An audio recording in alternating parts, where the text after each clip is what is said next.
إن الحمد لله نحمده ونستعينه ونستغفره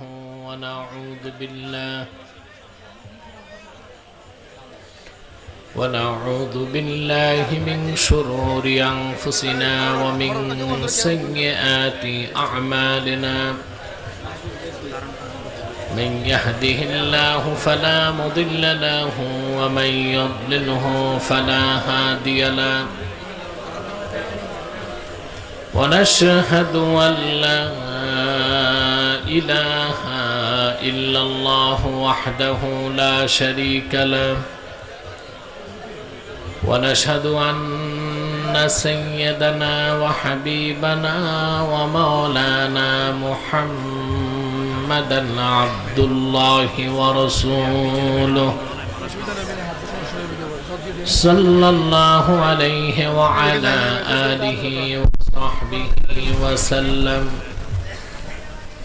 الذي أكمل الله به قصر النبوة أي ختم الله به النبوة وحكم أن لا نبي بعده وأعلن في القرآن بالبرهان أن محمدا صلى الله عليه وسلم خاتم النبيين والمرسلين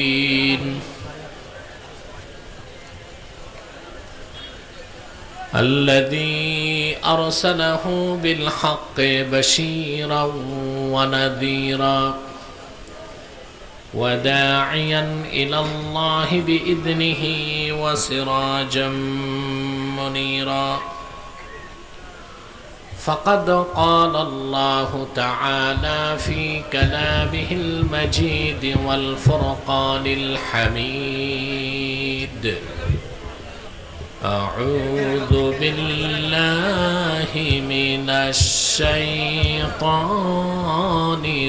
الرجيم بسم الله الرحمن الرحيم ونزلنا عليك الكتاب تبيانا لكل شيء وهدى ورحمة وبشرى للمسلمين صدق الله العظيم وصدق رسوله النبي الكريم ونحن على ذلك من الشاهدين والشاكرين والحمد لله رب العالمين إن الله وملائكته يصلون على النبي يا أيها الذين آمنوا صلوا عليه وسلموا تسليما اللهم مايك من के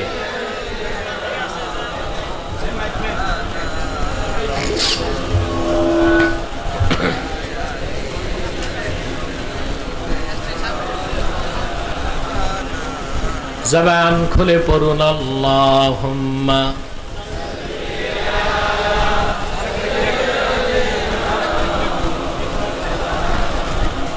ওদিক দিয়ে আসুন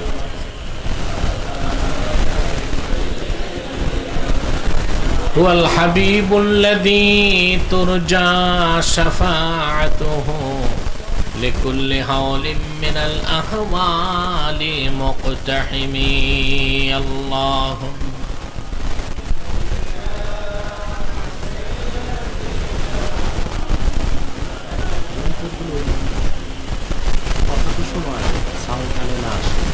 চলবে না মাইক চলবে ফরেন আওয়াজ লাগবে আমাকে ক্লিন সাউন্ড লাগবে অনেক আওয়াজ দরকার নাই ক্লিন আওয়াজ দরকার মাথায় তো টুপি নাই উজু আছে নাকি বলতে হয়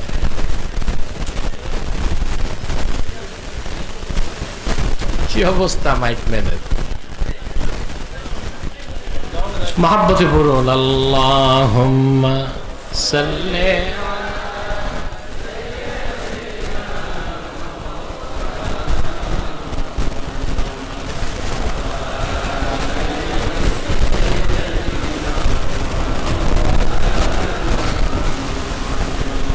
فهو الذي تم معناه وصورته ثم اصطفاه حبيبا بارئ النسم اللهم صل على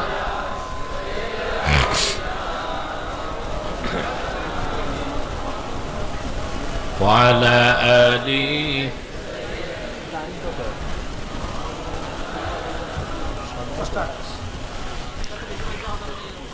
محمد رسول الله صلى الله عليه وسلم ختم الله به النبوة وحكما لا نبي بعده بلغ العلا ঠিক হচ্ছে এখন আর একটু ঠিক করো ঠিক হচ্ছে حسنت جميع خصاله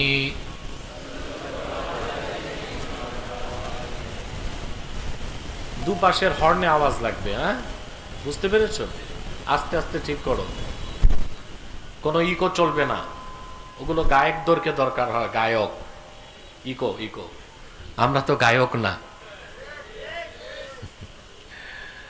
ইকো গুলো বন্ধ করে দাও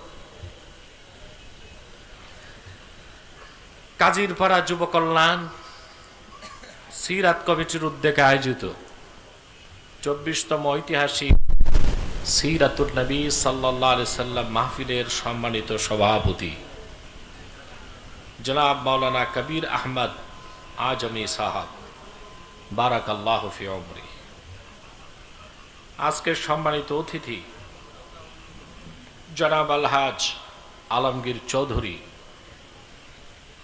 সম্মানিত মেয়র চকরিয়া পৌরসভা হাদাহুল্লাহ হেদায়েত আল ইসলাম হাজারাত উলামায়ে কেরাম তুলাবায়ে এজাম এই ঝড় তুফান বৃষ্টি বাদলে প্রাকৃতিক চরম দুরবস্থায় আজকের এই মহতি মাহফিলে যারা উপস্থিত হয়েছেন স্বেচ্ছা এবং সানন্দে ধৈর্যের পরাকাষ্ঠা প্রদর্শন করে শতপ্রণোদিত হয়ে মাহফিলে যারা এসেছেন মহানন্দে শুধুমাত্র আল্লাহ তার রসুল মুহাম্মদ সাল্লাল্লাহু আলাইহি ওয়াসাল্লামের সন্তুষ্টি অর্জনে যেখানে জাগতিক পার্থিব রাজনৈতিক কোনো স্বার্থ নেই শুধুই এসেছি আমরা কোরআন কারীমের দুর্বার টানে আকর্ষণে মহব্বতে তাদের সকলকে আমার পক্ষ থেকে হৃদয় নিংড়ানো ভালোবাসা সবটুকুন শুকরিয়া আল্লাহ সুবহানাহু ওয়া তাআলার জন্যে যিনি আজকের এই বরকতপূর্ণ মাহফিলে আমাদেরকে আসার বসার তৌফিক মেহেরবানি করে ভিক্ষা দান করেছেন সেজন্য আসুন আমরা সকলে একবার অবনত চিত্তে হৃদয়ের আবেগ অনুভূতি উজাড় করে সমবেত কণ্ঠে বলি আলহামদুলিল্লাহ অগণিত অসংখ্য দরুদ ও সালাম আল্লাহর সৃষ্টির প্রধান আকর্ষণ বিশ্বসভার সভাপতি সকল নবী রাসূলগণের মাথার তাজ শামসুল হিদায়াত বদরুদ্দুজা সাইয়্যিদুস সাকালাইন ইমামুল মুরসালিন খাতামুন নবিয়্যিন আল মুরসালিন আফতাবে নবুওয়াত শাহানশাহে রিসালাত সরকারে দো জাহাं সুলতানুল মদিনা নবিয়ুল আম্বিয়া হুজুরে আকরম নূরে মুজাসসম নূরুন আলা নূর সাইয়্যিদিনা হাবিবিনা শফিঈনা মাওলানা মুহাম্মদ সাল্লাল্লাহু আলাইহি ওয়াসাল্লামের উপর আল্লাহ পাক যাকে আজ থেকে ১৫০০ বছর আগে প্রেরণ করেছেন সর্বশ্রেষ্ঠ ও সর্বশেষ নবী ও রাসূল হিসেবে যার পরে আজ পর্যন্ত পৃথিবীতে অবশ্যই কোনো প্রকার নবী কিংবা রাসূল অবশ্যই আসে নাই, অবশ্যই এখনো নাই, অবশ্যই কিয়ামত পর্যন্ত আসবে না। সম্মানিত সুধী, কোরআন কারীম থেকে কিছু কথা শোনাবো। যেহেতু রাসূল করিম সাল্লাল্লাহু আলাইহি ওয়াসাল্লামের সিরাত থেকে কথা বলতে হলে কোরআন শরীফ থেকে কথা বলার কোনো বিকল্প নাই। আপনার দীর্ঘক্ষণ মুহতারাম মেহমানের জবান থেকে বক্তব্য শুনেছেন, আলহামদুলিল্লাহ। সাউন্ড আমার কানে লাগে কেন? সাউন্ডটা কানে বাজবে না, ইকোটা টোটাল বন্ধ করে দাও। স্পিকারের সাউন্ড কম, হর্নের আওয়াজ বাড়বে। সব আগে গোলমাল করে রাখছে, আমার এটা ঠিক করতে টাইম লাগতেছে। সম্মানিত সুধী, ঝড় তুফানের দিন মাহফিলটা যে হবে আপনার খুব শঙ্কিত ছিলেন, আপনাদের মনটা বেজার ছিল, কিন্তু মুনাফিকরা বড্ড খুশি হয়েছিল। তুফানে ঝড়ে খুব খুশি হয়েছে, যাক মাহফিলটা তো বাদ হলো। ওরা কোরআনের মাহফিলে খুশি হয় না, ওরা ডিজে পার্টিতে খুশি হয়। আলেমদের কথায় ওরা উজ্জীবিত হয় না, বাউলদের কথায় লাফায়।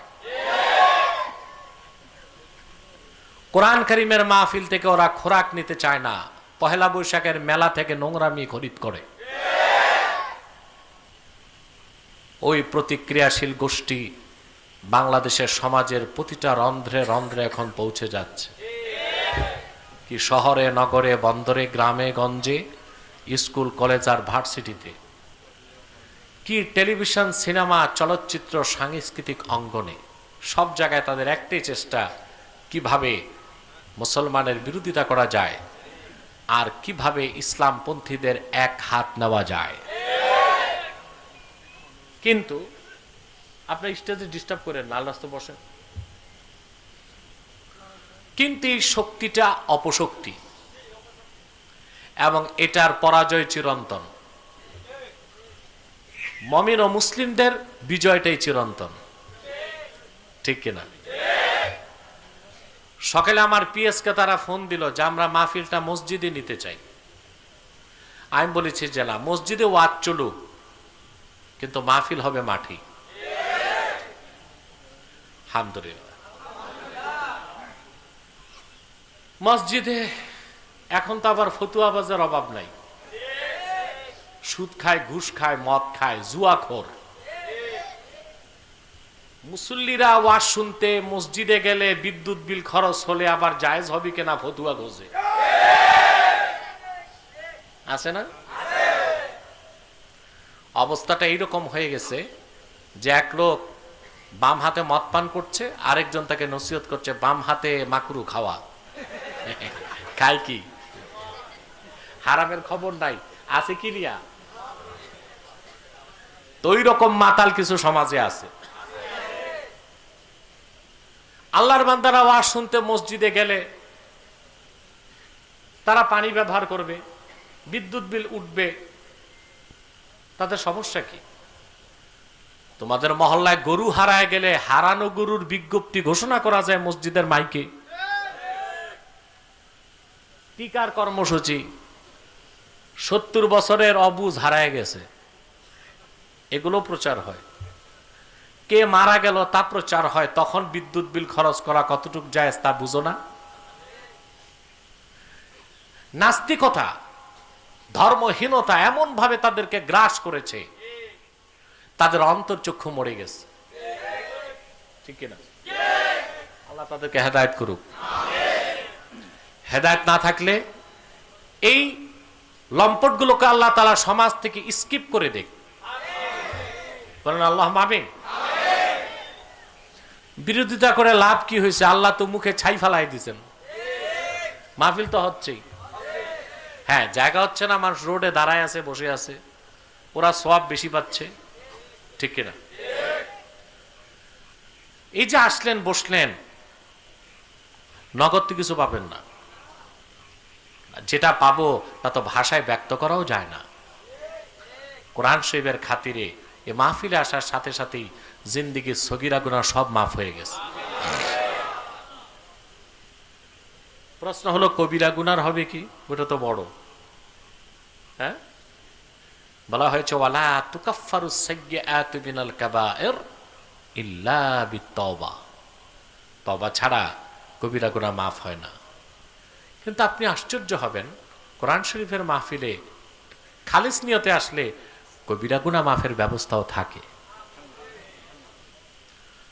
বিদায় লগ্নে আল্লাহর কোরআনকে সামনে রেখে দুটো হাত যখন তুলে দিবেন, মস্তক নত করে জিন্দেগীর সব গুনার কথা মনে করে আমার আল্লাহর কাছে আত্মসমর্পণ করে 2 ফোঁটা চোখের পানি যদি ছেড়ে দিতে পারেন, জিন্দেগীর কবিরা গুনাহগুলো আল্লাহ রাব্বুল আলামিন মাফ করে দিবে।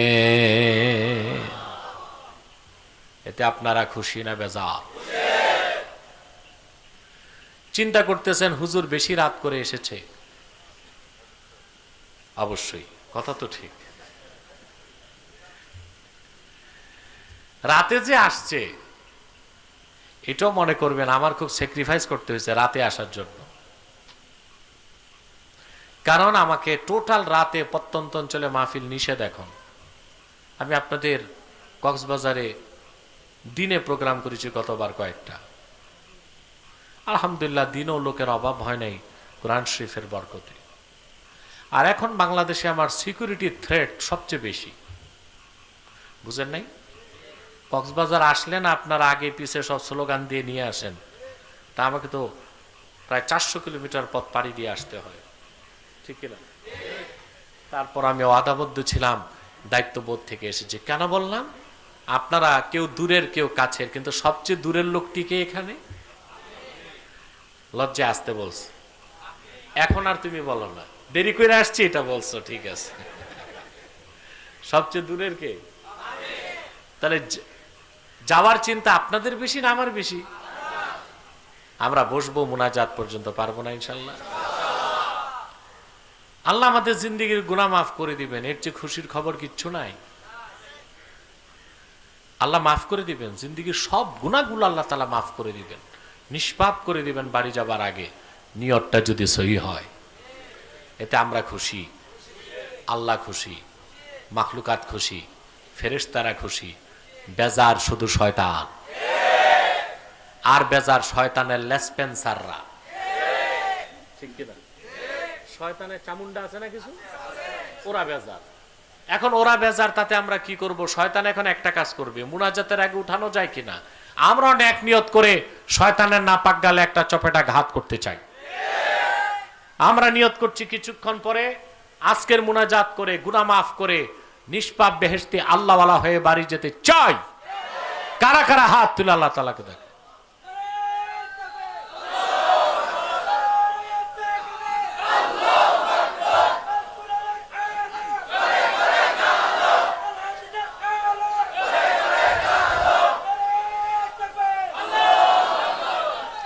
সম্মানিত সুধী, আমি আর ভূমিকা নয় মূল আলোচনায় চলে যাচ্ছি।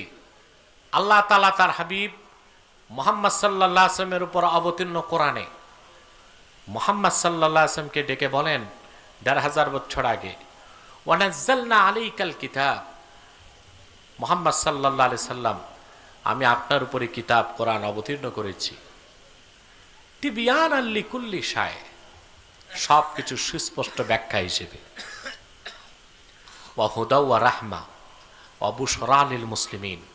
এই কোরআন পৃথিবীর সকল যুগের দেশের সকল মুসলমানের জন্য হেদায়েতকারী, রহমতের কান্ডার, সুসংবাদের বাহন। সুবহানাল্লাহ কইবেন না? আর একটু জোরে।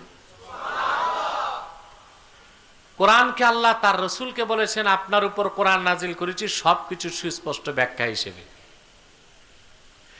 এই কথাটা বুঝতে হবে। এই কথাটা না বুঝলে আমরাও বেঈমান হয়ে যাব। যেভাবে হাদিস অস্বীকারী আহলে কোরআন দাবিদাররা বেঈমান হয়ে গেছে, দেখছেন না? কয়দিন আগে?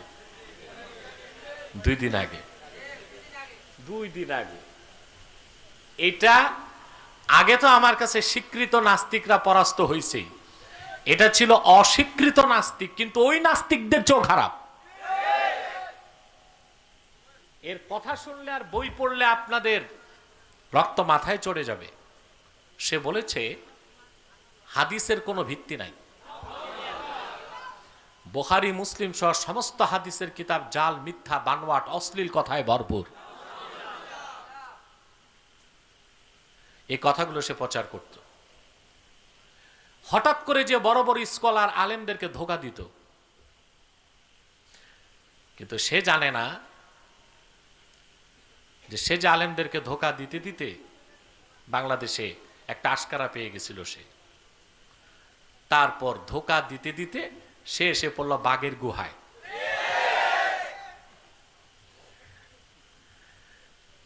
আপনারা দেখেছেন 2 ঘন্টা কথা বলার কথা ছিল, 16 মিনিটের মাথায় পরাজয় বরণ করে ক্ষমা চেয়ে বের হয়ে গেছে।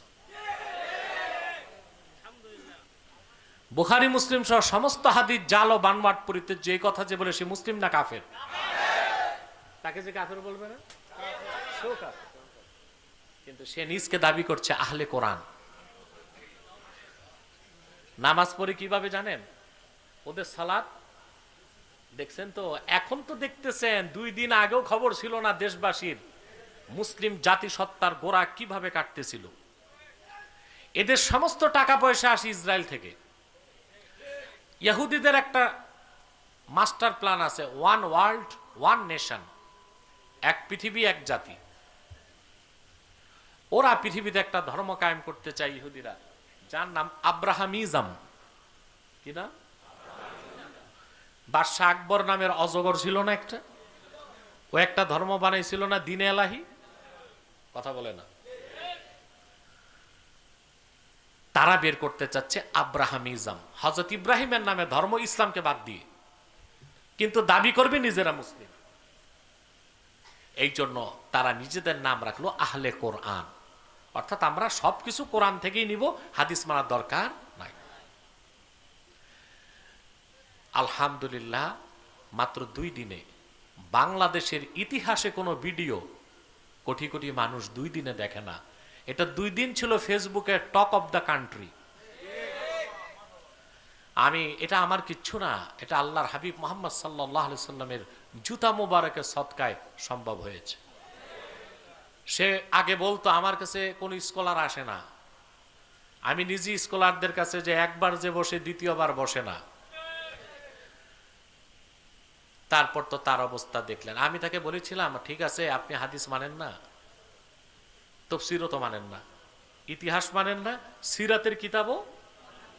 আমি তাকে সব ডিকশনারি দিলাম, বাংলা, ইংরেজি, উর্দু, যত বিখ্যাত ডিকশনারি, লেসানুল আরব, মুজামুল ওয়াসিত, মুজামুল ওয়াফি, সমস্ত ডিকশনারি তার হাতে তুলে দিলাম।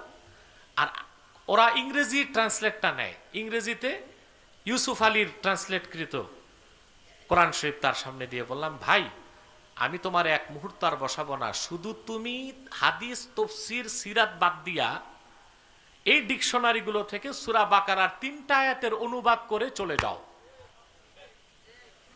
আপনারা দেখছেন ইব্রাহিম আলাইহিস সালামের সামনে নমরুদ কি অবস্থা হয়েছিল, ফাবুহিতাল্লাযী কাফার, যে কুফর করছে সে নির্বাক হয়ে গেছে। ওই নমরুদের বর্তমান যুগের উত্তরসূরিও নির্বাক হয়ে বাড়ি গেছে। সারা দেশের ইসলামপন্থী যেই মাসলাকের হোক আনন্দে উল্লসিত। শুধু দেখলাম বাংলাদেশে একটা ভণ্ড পীর আছে, পীরালির নামে রাজনীতি করে আগারটাও খায়, গোড়ারটাও খায়। এরা হচ্ছে জাতীয় দালাল, মুনাফিক, এরা তাগুতি শক্তির লেসপেন্সার। এই দেশে ইসলামের সবচেয়ে বড় শত্রুদের মধ্যে তাদের নাম আসা উচিত। এর কিছু অনুসারী আর বাংলাদেশের ব্লগার নাস্তিকরে আমার বিরুদ্ধে কিছু লাফালাফি করতেছে। আমি মনে করে নিয়েছি আল কালিলু কাল মাদুম, এই তুচ্ছ জিনিসটাকে দেখার কোনো প্রয়োজন আমার নাই। হাতি যখন সামনে যায় পিছে ঘেউ ঘেউ করে কারা? হাতি কিন্তু তাকায় না, কারণ হাতি চালাক, ও বুঝে তাকাইলেই তো দেরি হবে, তারপর সে চলে যায়। এখন আসুন আমরা একটু আজকে একটা রূপরেখা দাঁড় করাবো যে হাদিস বাদ দিয়া কোরআন শরীফের তাফসীর তো দূরে থাক, অনুবাদ করাও সম্ভব কিনা, এটা দেখবো আমরা। কথা বুঝতেছেন?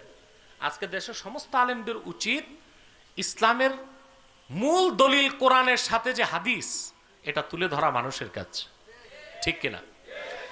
আল্লাহ রাব্বুল আলামিন বলেন, ওয়ানাজ্জালনা আলাইকাল কিতাবা তিবয়ানাল লিকুল্লি শাইইন ওয়া হুদান ওয়া রাহমাতান ওয়া বুশরা লিল মুসলিমিন। আল্লাহ বলেন, মুহাম্মদ সাল্লাল্লাহু আলাইহি ওয়াসাল্লাম, এই মহাগ্রন্থ কিতাব কোরআন আপনার উপর আমি নাজিল করেছি তিবয়ানাল লিকুল্লি শাই, সবকিছু সুস্পষ্ট বয়ানের সাথে, সুবহানাল্লাহ, ওয়া হুদান ওয়া রাহমা ওয়া বুশরা লিল মুসলিমিন, সকল মুসলমানের জন্য কোরআন শরীফ সুসংবাদের বাহন, রহমতের কান্ডার, হেদায়েতকারী। কোরআন কি শুধু মুসলমানদের জন্য হেদায়েতকারী, না সকল জাতিগোষ্ঠীর জন্য? ভালো করে বুঝেন, পৃথিবীর সকল ধর্মের, বর্ণের, গোত্রের মানুষের জন্য কোরআন শরীফ হেদায়েতকারী, কিন্তু রাহমাত শুধু মুসলমানের জন্য, মুমিনের জন্য। কাফের মুশরিকদের জন্য রহমত না, তাদের জন্য হেদায়েতকারী। আর মুসলমানের জন্য হেদায়েতকারী, সুসংবাদের বাহন, রহমতের কান্ডার। সুবহানাল্লাহ বলবেন। কিন্তু হেদায়েতকারী সবার জন্য, হেদায়েতকারী। আল্লাহ রাব্বুল আলামিন কোরআন কারীমে বলেন, শাহরু রমাদানাল্লাযী উনজিলা ফীহিল কুরআনু হুদাল লিন্নাস ওয়া বায়্যিনাতিম মিনাল হুদা ওয়াল ফুরকান। রমজান মাস, যে মাসে কোরআন অবতীর্ণ হয়েছে, হুদাল লিন্নাস, পৃথিবীর সকল যুগের, বর্ণের, বংশের, গোত্রের মানুষের জন্যে, কি মুসলিম কি অমুসলিম, কি কাফের কি নাস্তিক, কি শ্বেতাঙ্গ কি কৃষ্ণাঙ্গ, কি আরবি কি অনারবি, সকল যুগের, দেশের, বর্ণের, বংশের মানুষের জন্য কোরআন হলো হেদায়েতকারী। হেদায়েতকারী সবার জন্য, হেদায়েতকারী সবার জন্য। বাংলাদেশের সংবিধানে একটা কথা লেখা আছে, আপনারা জানেন। কথা বলবেন না, কি লেখা আছে? একটা কথা লেখা আছে যে বাংলাদেশের মূল ভিত্তির একটা হচ্ছে অসাম্প্রদায়িকতা, লেখা আছে না? এটা আমাদের কনসেপ্ট, কনস্টিটিউশন, সংবিধানে অসাম্প্রদায়িকতা। কিন্তু যারা লিখলো অসাম্প্রদায়িকতা, আর যারা স্লোগান দিচ্ছে এখন অসাম্প্রদায়িক বাংলাদেশ চাই, তারা নিজেরা বুঝছে কিনা তাতে তো আমার সন্দেহ। সাম্প্রদায়িক কোনটা? যে নীতি রীতি আদর্শ একটি সম্প্রদায়ের জন্য, সেটা হচ্ছে সাম্প্রদায়িক, ঠিক কিনা? যে নীতি রীতি আদর্শ সকল সম্প্রদায়ের কল্যাণে, ওটা কি সাম্প্রদায়িক না অসাম্প্রদায়িক? কথা বলেন, বুঝেন নাই কথা? খ্রিস্টান ধর্ম এটা একটা সম্প্রদায়ের ধর্ম, সাম্প্রদায়িক। কথা বলেন। বাইবেল নিউ টেস্টামেন্টে লেখা আছে, জেসাস, ঈসা রুহুল্লাহর বক্তব্য, তিনি বলেছেন, আমি বনি ইসরায়েলের হারানো মেষদের উদ্ধারের জন্য এসেছি। তো জেসাস বা ঈসা নিজেই বললেন, বাইবেল সাক্ষ্য দেয় যে তিনি ছিলেন শুধু বনি ইসরায়েলের জন্য। তো তার খ্রিস্টান ধর্ম, তার আদর্শ অবনি ইসরায়েলের জন্য প্রচার করা ধর্মীয় কাজ না ধর্মের নামে অধর্মীয় কাজ? যা আপনাদের ডুলা হাজরায়, মালুম ঘাটে খ্রিস্টানরা করতেছে, ওরা কিন্তু ওদের নবীর হুকুম মানতেছে না, নবীর বিরোধিতা করতেছে। বুঝেন নাই কেন? ঈসা বলেছেন, আমি এসেছি শুধু বনি ইসরায়েলের জন্য। এখন বাংলাদেশে যারা, এগুলো কি বনি ইসরায়েল না বাঙালি? তো বাঙালির কাছে খ্রিস্টান ধর্ম প্রচার করো কেন? তোমার নবী তো বলে গেছে যে আমি বনি ইসরায়েলের জন্য। দ্বিতীয় নাম্বার হচ্ছে, তোমার নবীর ধর্ম তো সেই যুগেই শেষ। ওষুধ যত দামি হোক, ডেট এক্সপায়ার ওষুধ খাইলে রুগী বাঁচে না মরে? ঈসা এসেছিলেন বনি ইসরায়েলের জন্য, আর তিনি যে ধর্ম রেখে গেছেন অলরেডি ডেট এক্সপায়ার্ড। ডেট কি? এখন এই মেয়াদ উত্তীর্ণ ওষুধ খাইলে রুগী মরে, মেয়াদ উত্তীর্ণ ধর্ম মানলে জাহান্নামে যেতে হবে। কথায় কি বক্রতা আছে না সাফ কথা? ইহুদি জায়নিজম ইহুদিবাদের মূল হচ্ছে ইহুদি কোনোদিন ইহুদি হইতে পারবে না। হিন্দুদের একই নিয়ম, হিন্দুর ঘরে হিন্দু হবে, অহিন্দু হিন্দু হইতে পারবে না। এখন যদি জোর করে কোনো অহিন্দু করে হিন্দু বানায়, ওটারে হিন্দু বলে না, ওটার নাম দিছে মোদি।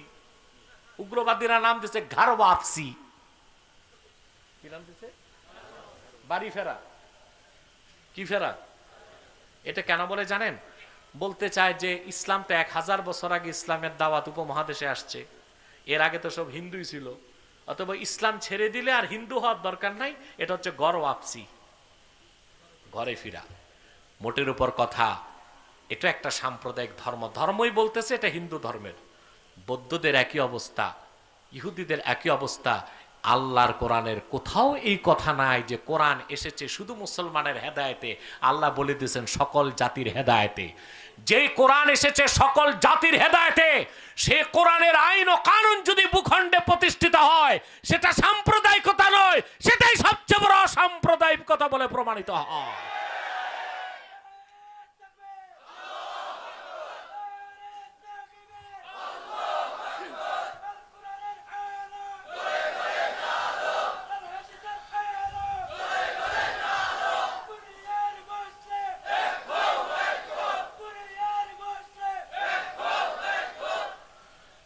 তাহলে সাম্প্রদায়িকতা আর অসাম্প্রদায়িকতার সংজ্ঞাটা বুঝতেছেন? সংবিধান লেখা আছে কিন্তু ব্যাখ্যা নাই। কি নাই? ব্যাখ্যাটা আমাদের কাছ থেকেই নিতে হবে। ব্যাখ্যাটা আমাদের কাছ থেকেই নিতে হবে। লাইভ প্রোগ্রাম নিষেধ, রেকর্ড করো, রেকর্ড করো। এখন আমি লাইভ করতে দেই না। কাফের মোশরিক ইহুদিরা ব্ল্যাক ম্যাজিক করে লাইভ চলাকালীন, সেই জন্য এটা টোটাল বন্ধ করে দেওয়া হয়েছে। রেকর্ড করে পরে ছেড়ে দিও। কথা খেয়াল করছেন ভাই? মনোযোগ আছে? আল্লাহর কোরআন সকল জাতির হেদায়েতের জন্য। কোরআন সবার জন্য হেদায়েতকারী, কিন্তু রহমত শুধু। সুবহানাল্লাহ বলবেন। আল্লাহ রাব্বুল আলামিন বলেন, وَنُنَزِّلُ مِنَ الْقُرْآنِ مَا هُوَ شِفَاءٌ وَرَحْمَةٌ لِّلْمُؤْمِنِينَ وَلَا يَزِيدُ الظَّالِمِينَ إِلَّا خَسَارًا। আমি ধাপে ধাপে ক্রমে ক্রমে আমার হাবিব মুহাম্মদ সাল্লাল্লাহু আলাইহি সাল্লামের কাছে কোরআন নাজিল করি, যা শিফাউল লিল মুমিনিন, সকল বিশ্বাসীদের জন্য, মুমিন মুসলিমদের জন্য শেফা, ঔষধ, মহারোগ্য। কার পক্ষ থেকে? ওয়ালা ইয়াজিদুজ জালিমিনা ইল্লা খাসারা। কিন্তু যারা জালেম, চোখ থাকতে অন্ধ, কপালটা মন্দ, ওই জাতি গোষ্ঠীটা চিনেন? কথা বলেন। চোখ থাকতে অন্ধ, কপালটা মন্দ। আল্লাহ তাদের ব্যাপারে কোরআন শরীফে বলেছেন, ওরা চোখে অন্ধ না, ওয়ালাকিন তা'মাল কুলুবুল্লাতী ফিস সুদূর। ওদের কপালের চোখ ঠিক আছে, কিন্তু ভিতরের চোখ বন্ধ। দেখেন না কত বড় বড় স্কলার বাংলাদেশে, বুদ্ধিজীবীর তো অভাব নাই। ক্যামব্রিজ, হার্ভার্ড থেকে পড়ে আসছে, এরকম লোকও আছে, সব পড়ছে, কিছু পড়া বাদ দেয় নাই। ইতিহাস, পাতিহাস, রাজহাঁস, ভূগোল, economics, geography, physics, chemist, botany, zoology, cosmology, political science, সব পড়ছে, শুধু কোরআন শরীফ পড়ে নাই। শুধু কোরআন শরীফ পড়ে নাই। এই যে পড়লো না, এটা জালেম না? কথা বলেন।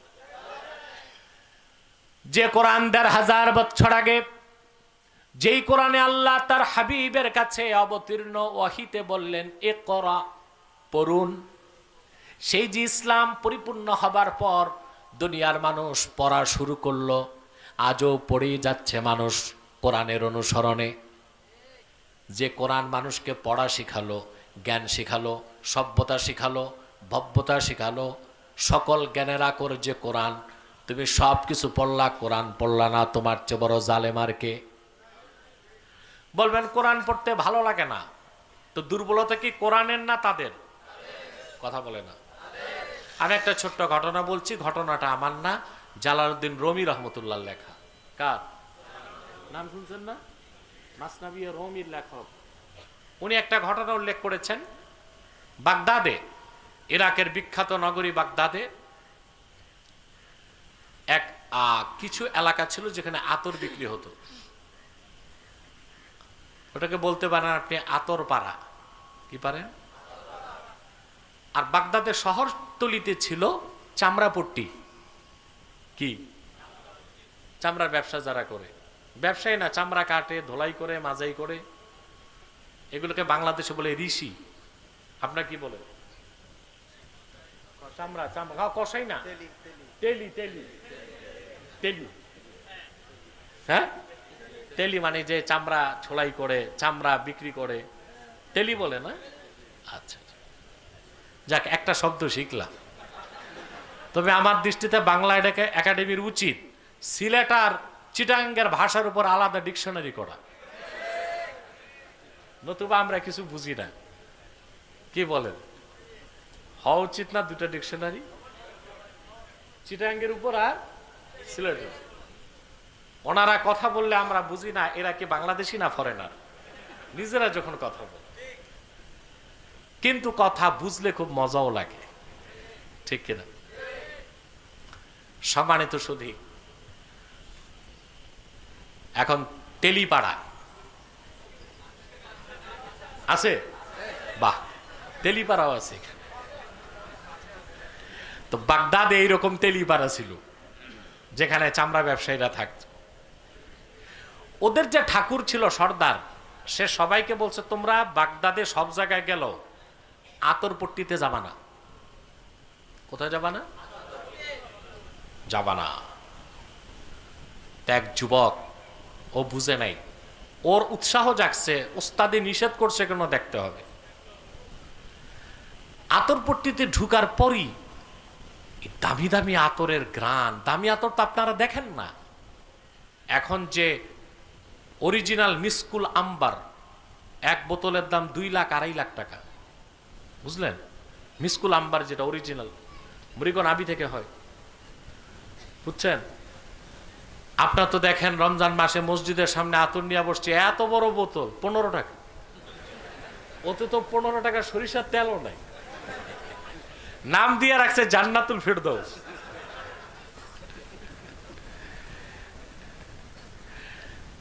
অরিজিনাল আতর সব। এই মিসকুল আম্বারের গ্রান যখন তার নাকে গেছে, ওই যে চামড়াওয়ালার তেলি তেলি, মাথা ঘুরান দেয়া বেহুশ হয়ে পড়ে গেছে। তরতাজা একটা যুবক এইভাবে মাথা ঘুরায় পড়ে গেছে দেখে আতর দোকানদার সব দৌড়ায় আসছে। কেউ কান চুলকায়, কেউ নাক চুলকায়, কেউ মাথায় পানি দেয় হুশ ফিরাবার জন্য। হুশ ফিরবে কোত্থেকে? ওদের হাতও তো আতর। খুঁজতে খুঁজতে ওই যে তেলি ঋষি, ওর বউ আসছে, দূর থেকে বলতেছে ভাই সব শোনেন। লোকজন বলে তুমি কে? বলে আমি তার বউ। কয় কাছে আসো। কয় না, কাছে আসলে ওর যা হয়েছে আমার তা হবে। বলে হুশ ফিরবে কেমন করে? কয় কিচ্ছু লাগবে না, একটা পচা সিরা স্যান্ডেল ওর নাকে ঘষেন। ঘষার পর হুশ ফিরছে, উঠে দিছে দৌড়। চিন্তা করেন, মিসকুল আম্বার সহ্য হয় না চামারের তেলির, সহ্য হয় পচা চামড়া। আমার দেশে যারা আল্লাহর কোরআনকে ভালোবাসতে পারে নাই, ওরা চামার সদৃশ নিম্ন প্রকৃতির মানুষ। পশ্চিমা সভ্যতা ভালো লাগে, গ্রিক দর্শন ভালো লাগে, পশ্চিমাদের সব ভালো লাগে। আর বেহেশতি খোরাক, আল্লাহ কর্তৃক প্রেরিত মহা ঔষধ, এইটা ভালো লাগে না।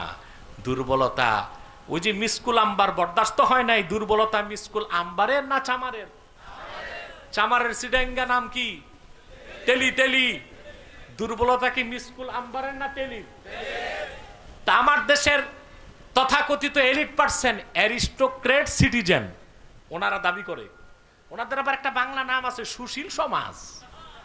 ওনাদের আলামত আছে, মাথায় টুপি থাকে না, লম্বা চুল কিন্তু চান্দি খালি, টাক মাথা। মাথা কি? ঠিক বলছি, স্টেডিয়াম।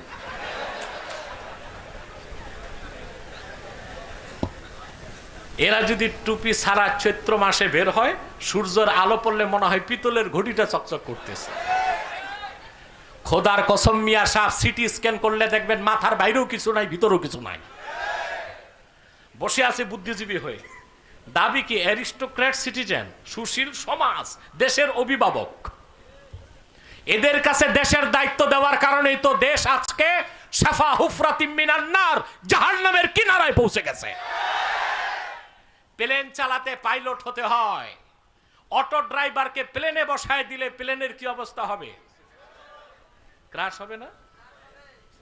এরা আমাদের অভিভাবক না। এই যে বুদ্ধিজীবী দেখেন, ক্যামব্রিজ থেকে পড়ছে, অক্সফোর্ড থেকে পড়ছে, হার্ভার্ড থেকে পড়ছে, বুদ্ধির ঠেলায় চুল নাই।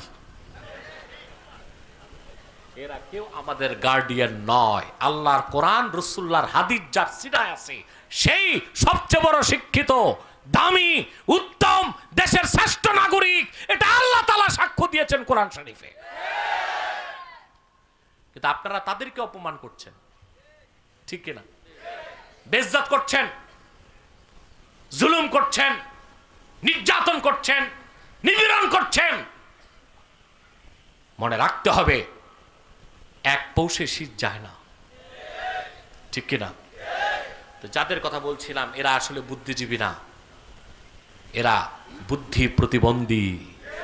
এরা কি? বুদ্ধি প্রতিবন্ধী। এদের বুদ্ধির অভাব আছে, এদের সব বিদ্যা বুদ্ধি আছে, আল্লাহর কোরআন তাদের কাছে নাই। ওদের কাছে কোরআন শরীফের মতো ওহী ভালো লাগে না, আল্লাহর প্রেরিত। ভালো লাগে কি? পশ্চিমা দর্শন, পশ্চিমা সভ্যতা, গ্রিক দর্শন। এটা কি অবস্থা হলো? তেলির অবস্থা। যেমন তেলির কাছে মেশকো ভালো লাগে না, লাগছে পচা জুতা, ঠিক কিনা?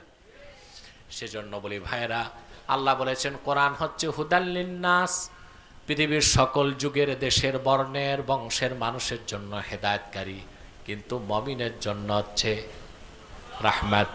সুবহানাল্লাহ। যে আল্লাহর কোরআনকে এমব্রেস করবে, হেদায়েতও পাবে, রহমতও পাবে।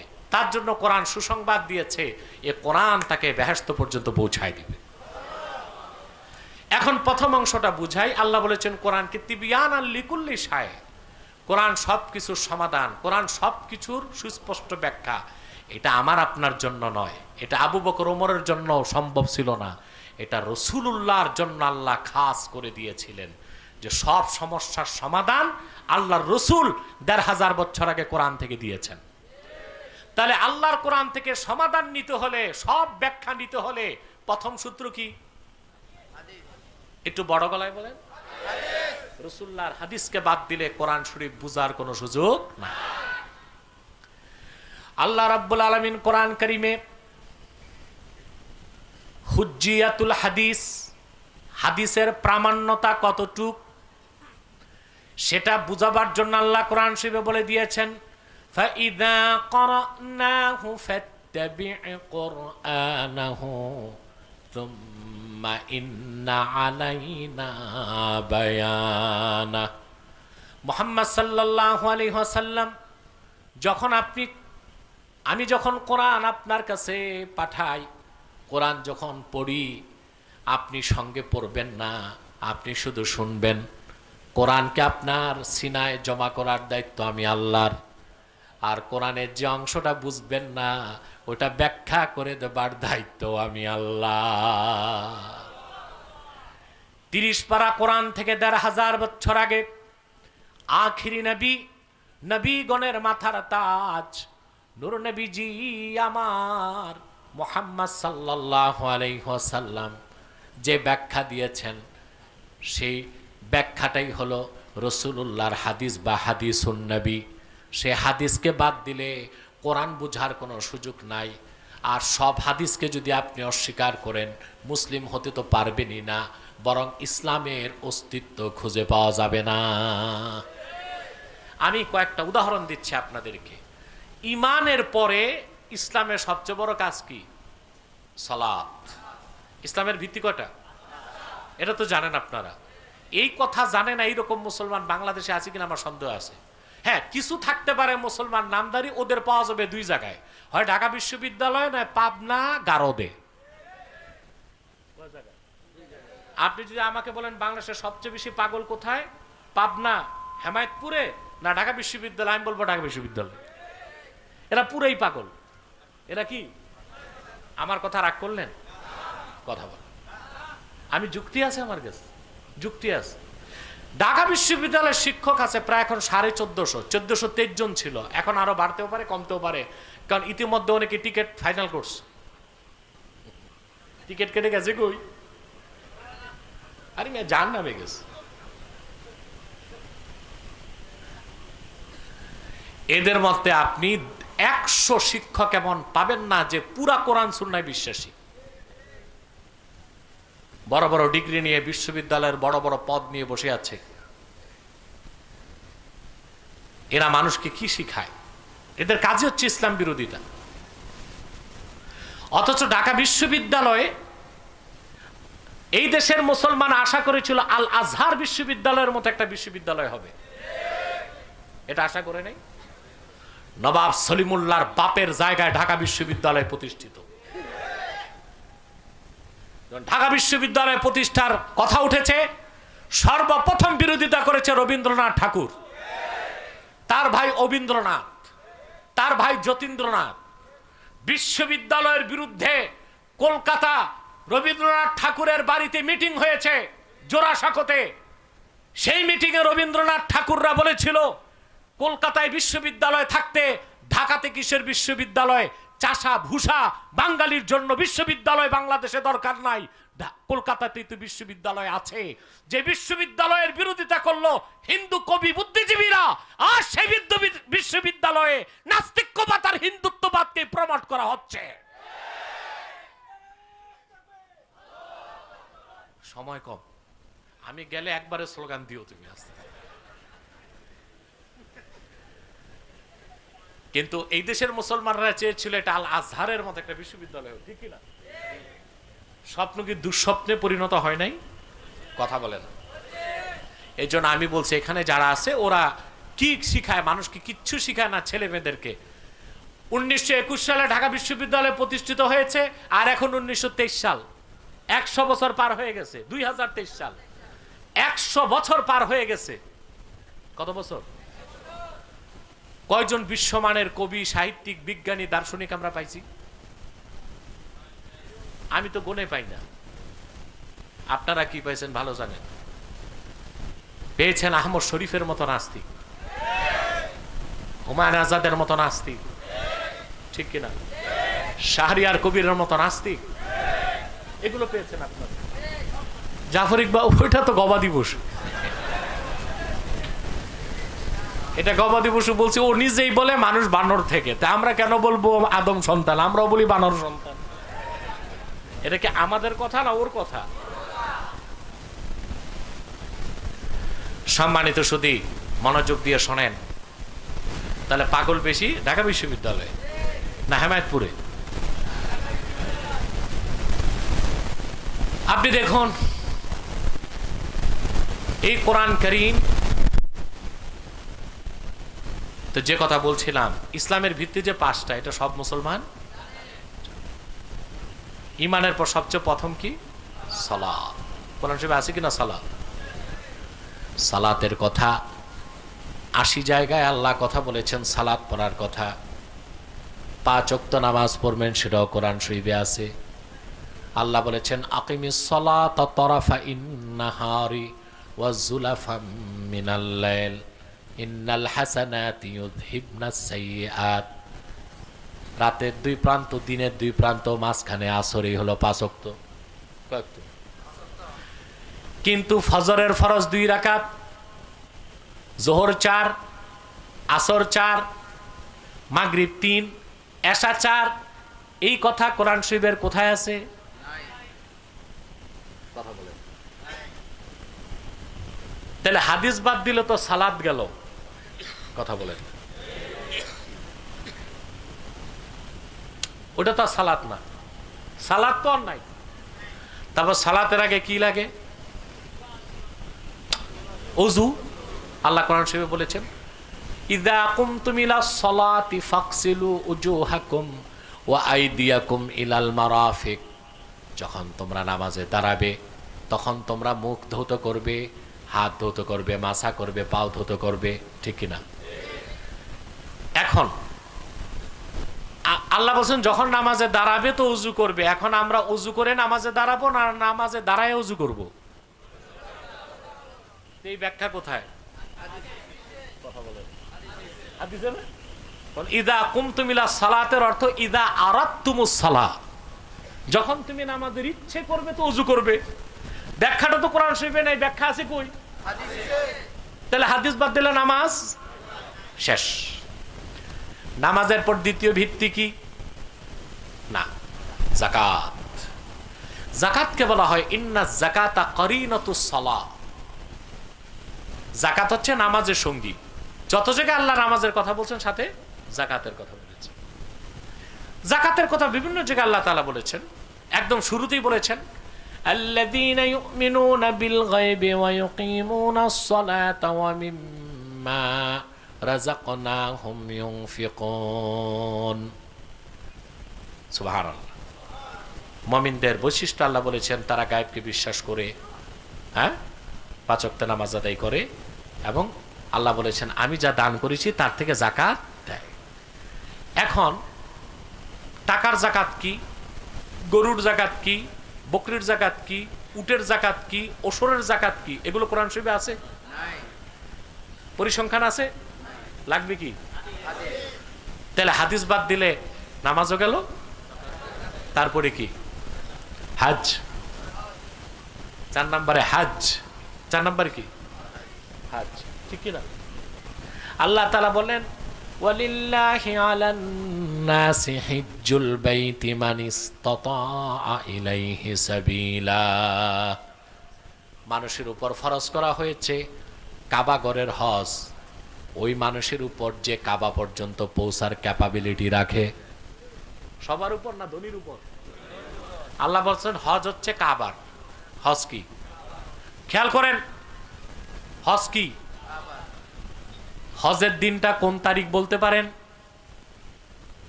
জিলহজ মাসের 9 তারিখ। হজের মূল দিন জিলহজ মাসের। যারা হজ করছেন তারাও বলবেন, যারা করে নাই তারাও বলবেন হজের দিন আমরা কোনো হাজিকে বাইতুল্লাহ থাকে না, আরাফাতে থাকে। কেন? আল্লাহ তো বলেছেন হজ হচ্ছে কাবার। তাহলে হজের দিন কেউ কাবায় নাই, সব আরাফাতে কেন? কারণ রাসূলুল্লাহ বলেছেন আল হাজ্জু আরাফা, হজের সবচেয়ে বড় কাজ আরাফায় থাকা। এজন্য কাবার জিয়ারত, তওয়াফে কাবা জিয়ারত, তোয়াফে জিয়ারত হজের 3 ফরজের একটা কাবার তোয়াফ। এটা আগে পরে কোনোদিন করা যাবে, অর্থাৎ 10, 11, 12, 13 তারিখ আসরের আগেও যদি করেন হজ হয়ে যাবে। কিন্তু আরাফায় যদি 9 তারিখ থাকতে না পারেন হজ বাতিল হয়ে যাবে। তাহলে আপনি হাদিস বাদ দিলে হজও নাই। এখন মুনকিরুল হাদিস, আহলে কোরআন দাবিদার, এগুলো যে আসলেই মুসলমান না কুখ্যাত জিন্দিক, সন্দেহ আছে? নাই। ইসলামের অস্তিত্বই তো থাকে না। তারপরে কি? ইসলামের ভিত্তি 5 নাম্বার কি? সাওম, রোজা। আপনারা আরবি কম বুঝেন, ফার্সি বেশি বুঝেন। সাওম 5 নাম্বারে কি? সাওম। এটার বহুবচন সিয়াম। বহুবচন কি? আর যে রোজা রাখে সে সায়েম, সে কি? সূরা বাকারায় আল্লাহ ফরজ করেছেন যে আয়াত দিয়ে সাওমকে, ইয়া আইয়ুহাল্লাযীনা আমানু কুতিবা আলাইকুমুস সিয়ামু কামা কুতিবা আলাল্লাযীনা মিন ক্বাবলিকুম লাআল্লাকুম তাত্তাকুন। ও মিয়া সাহেব, ঘড়ি দেখেন কেন? আমি বলছি না আমি সবচেয়ে দূরে, তা আপনার টেনশন কেন? আমি মুনাজাত করে দিব না একটা মেসেজ দেওয়ার পর ছাড়বো? কিছু একটা তো কোরআন শরীফ থেকে একটা শিক্ষা নিয়ে তো বাড়ি যেতে হবে। সময় কত দেখেন, অনেক সময় হয়ে গেছে, প্রায় 1.5 ঘন্টার বেশি হয়ে গেছে। আমরা ইনশাল্লাহ 12টার আগেই আপনাদের বিদায় করে দিব। ঠিক আছে ইনশাল্লাহ? আল্লাহ কবুল করুক, আল্লাহ মঞ্জুর করুক। সম্মানিত শুধু মিয়া সাহেব চেয়ারে বসেন তো নওয়াবজাদার মতো হুশ নাই। ওরা দেখেন কি কষ্ট করতেছে রোডে যারা। রোডে তো অনেকে বসে আছে, অনেকে দাঁড়ায় আছে, সবাইরে বসতে বললে বসবেও না, অনেকে জিন্সের প্যান্ট লাগায় আসছে, এটা সুপারি গাছের মতো চিকুন, বসতে গেলেই চিচেন ফাঁক। ঠিক, হ্যাঁ, জায়গাও নাই তো দাঁড়াই থাকো তোমরা, যেমন প্যান্ট তেমন শাস্তি। সম্মানিত সুধী, কথা খেয়াল করছেন? একটু গরমও লাগতেছে নাকি, না ঠান্ডা লাগে? যাক, আমরা আল্লাহর কাছে মুনাজাত পর্যন্ত বৃষ্টি চাই না, বাতাস চাই। কি চাই? কি রকম বাতাস? উপকারী বাতাস, যেন চান্দিনাটা না ছিঁড়ে, মাইকগুলো নষ্ট না হয়। কি বলেন? বলেন আল্লাহুম্মা আরসিল ইলাইনা রিহার রাহমা ওয়া তাকাব্বাল দুআনা বিহাক্কি নাবিয়িনা ওয়া নাবিয়িনা মুহাম্মাদিন সাল্লাল্লাহু আলাইহি ওয়াসাল্লাম ইয়া রাব্বা কুল্লি শাই ওয়া মালিকা। সম্মানিত সুধী, 5 নম্বরে কি? সিয়াম। আল্লাহ বলেছেন, হে মুমিনগণ, তোমাদের উপর রোজাকে ফরজ করা হয়েছে যেভাবে করা হয়েছিল তোমাদের পূর্ববর্তী জাতিদের উপর। এখন এই রোজাটা কি? আমরা সেহরি করি, ফজরের আগে খাই, সূর্য উদিত হবার আগ থেকে সূর্যাস্তের আগ পর্যন্ত আমরা পানাহার থেকে বিরত থাকি, এর নাম সওম। এর নাম কি? কিন্তু সূরা মারিয়ামে আল্লাহ মরিয়মের ঘটনা বলতে যে বলেছেন, হাজরাত মারিয়ামের কোনো স্বামী ছিল না, পৃথিবীর কোনো মানুষ তার স্পর্শ করে নাই। এই যে বলছি না, আহলে কোরআন দাবিদার, ওর কথা শুনলে আপনি হাতে তরবারি নেবেন। আমি তো সব কথা জাতিকে বলি নাই, যদি বলতাম তা আমার মনে হয় না পালানোর সময় ও পিঠে চামড়া নিয়ে যেতে পারত। মানুষ মারতে টারতে চাইছিল কিছু লোক, আমি তো লোকজন ডাকি নাই, ওই লোক দাওয়াত দিয়েছি স্ট্যাটাস দিয়ে। আমি আব্বাসির কাছে যাইতেছি, লোক দাওয়াত দিয়েছে, আমি বলছি আমি যদি লোক ডাকতাম তো 1 লক্ষ লোক বসে থাকতো এখন। আমি তো তা করি নাই। পরে তো আপনারা দেখছেন ক্ষমা চেয়ে গেছে, সে তার বইতে লিখছে কি দেখেন, আমাদের কোন অনুভূতিতে আঘাত করছে আহলে কোরআন দাবিদার। সে বলেছে, কোরআন শরীফে তো ঈসার মা মরিয়মের নাম আসছে 11 বার, কিন্তু আল্লাহ রসুল মুহাম্মদ সাল্লাল্লাহু আলাইহি ওয়াসাল্লামের মা আমেনার নাম কেন আসে নাই? চিন্তা করেন। তাহলে আহলে কোরআন দাবিদাররা সুযোগ করে দিচ্ছে খ্রিস্টানদেরকে। কাদেরকে? এখন কথা তো সত্য, হযরত আমেনার নাম আসে নাই, মরিয়মের নাম কেন আসছে? তার কারণ ছিল। কারণ কি? মরিয়মকে অপবাদ দেওয়া হয়েছে সে ব্যভিচার করেছে, আর ঈসাকে বলা হয়েছে জারজ সন্তান। আল্লাহ মরিয়মকে কলঙ্ক মুক্ত করতে, আর ঈসা যে জারজ সন্তান নয় আল্লাহর কুদরত, তা নিষ্কলঙ্ক করতে যাইয়া মরিয়মের নাম নিতে হয়েছে। কিন্তু আল্লাহর হাবিবের মা সুবহানাল্লাহ এতটাই সুমহান মর্যাদার অধিকারী ছিলেন যে ওনার মায়ের ব্যাপারে এরকম চিন্তা কারো মাথায় কোনোদিন আসে নাই। এই জন্য আমেনার নাম আসার দরকার, মরিয়মের নাম। এবার বুঝছেন? ব্যাখ্যাটাকে গোপন করে তারা মানুষকে বুঝায় যে আমেনার নাম তো আসলো না, মরিয়মের নাম আসছে কেন? এই দিয়ে তারা বুঝাতে চায় যে রাসূলুল্লাহর চেয়েও ঈসার দাম বেশি। নাউজুবিল্লাহ বলেন। কি ঈসা কি মুসা, আদম থেকে ঈসা লাখের উপর নবী মুহাম্মদ সাল্লাল্লাহু আলাইহি সাল্লামের উপর ঈমান এনেছেন। আপনারা ডিবেটে দেখেছেন, আমি প্রায় 11টা তাফসীর থেকে তার দলিল দিয়েছি, দেখছেন না? আলহামদুলিল্লাহ বলেন। মুহাম্মদ সাল্লাল্লাহু আলাইহি সাল্লাম আল্লাহর সর্বশ্রেষ্ঠ নবী ও রাসূল। আর আহলে কোরআন প্রমাণ করতে চায় ইব্রাহিম আলাইহিস সালাম শ্রেষ্ঠ রাসূল। কারণ ইহুদিদের প্রেসক্রিপশন তাদের হাতে আব্রাহামিজম, ইব্রাহিমী ধর্ম তারা একটা বানোয়াট চালু করতে চায়। ইব্রাহিম আলাইহিস সালামের যতটুকু অনুসরণীয় সেটা তো আল্লাহ কোরআনেই রেখে দিয়েছেন, এর বাইরে ইব্রাহিম আলাইহিস সালামের কোনো ধর্ম বলতে কিছু নাই। ইব্রাহিম আলাইহিস সালামের আদর্শ সকল ক্ষেত্রে মানা যাবে না। আল্লাহর হাবিব মুহাম্মদ সাল্লাল্লাহু আলাইহি ওয়াসাল্লাম এবং আল্লাহ 1500 বছর আগে ইব্রাহিম আলাইহিস সালামের যতটুক আদর্শকে সার্টিফাইড করছেন ততটুক আদর্শই মানা যাবে, অন্য কোন ক্ষেত্রে ইব্রাহিম আলাইহিস সালামের আদর্শ মানা যাবে না। তাহলে তো বিপদে পড়বেন। ইব্রাহিম আলাইহিস সালাম 70 বছর বয়সে খতনা করছেন, তো ওনার আদর্শ সব ক্ষেত্রে মানতে গেলে আমাদের খতনা কত সালে করতে হয়? কথা বুঝে না। ইব্রাহিম আলাইহিস সালামের আদর্শ সকল ক্ষেত্রে মানতে গেলে আমাদের খতনা করতে হবে জানাজার আগে। ঠিক কিনা? ইব্রাহিম আলাইহিস সালামের সব আদর্শ মানতে গেলে আমাদেরকে এক একজন সন্তান কোরবানির জন্য চাকু নিয়ে যাইতে হবে। আল্লাহ যে বলেছেন মিল্লাত ইব্রাহিমের অনুসরণ করুন, ওটা শুধু তাওহীদের ক্ষেত্রে, অন্য কোনো ক্ষেত্রে। এভাবে তারা অপব্যাখ্যা অপবাদ দিয়ে মানুষকে বেঈমান বানাতে চায়। কথা বুঝতেছেন? তাহলে আমার ভাইয়েরা, হযরত মরিয়মের নাম আল্লাহ কোরআনে কেন নিয়েছেন বুঝতে পেরেছেন?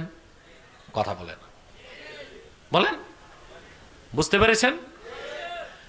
মরিয়মকে তারা অপবাদ দিল। মরিয়ম, ঈসা নবীকে মরিয়মের কোলে দেখে তারা বলল, কি হে মরিয়ম, তোমার বাবা ছিল খুব নেককার, আর তোমার মা তো কখনো বেবিচারিণী ছিল না, তার মানে তুমি এই কামটা কেমনে করলা? নাউজুবিল্লাহ বলবেন না? তুমি এই কামটা কেমনে করলা? বসেন বসেন বসেন বসেন, বসে যান।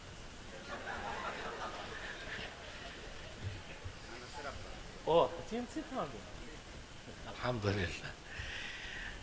ইউটিউবওয়ালারা তোমরা আবার আজে বাজে কাজ করো না, সাবধান। আমি একটা কথার কথা বলছি। হযরত মারিয়ামকে কোলে নিয়ে আসলেন হযরত ঈসাকে। তখন মারিয়ামকে বলা হলো, তুমি এই কামটা করছো কেন? বিয়ে তো হয় না, বাচ্চা পাইলা কই? হযরত মারিয়াম তখন কি বলছে জানেন? ইন্নী নাযারতু লির-রাহমানি সাওমা ফালান উকাল্লিমাল ইয়াওমা ইনসিয়া। রহমানের নামে আমি মান্নত করেছি, আমি 3 দিন সওম করব, 3 দিন কোনো মানুষের সাথে কথা বলবো না। তাহলে এক জায়গায় সূরা বাকারায় সওমের অর্থ রোজা রাখা, আর সূরা মারিয়ামে সওমের অর্থ চুপ থাকা। এখন কোথায় সওম অর্থ চুপ থাকা আর কোথায় সওম অর্থ পানাহার না করা? ব্যাখ্যা নিবেন কোত্থেকে? মাথায় ঢুকে না ঢুকে না? কথা বুঝতেছেন? হ্যাঁ, এখন মনে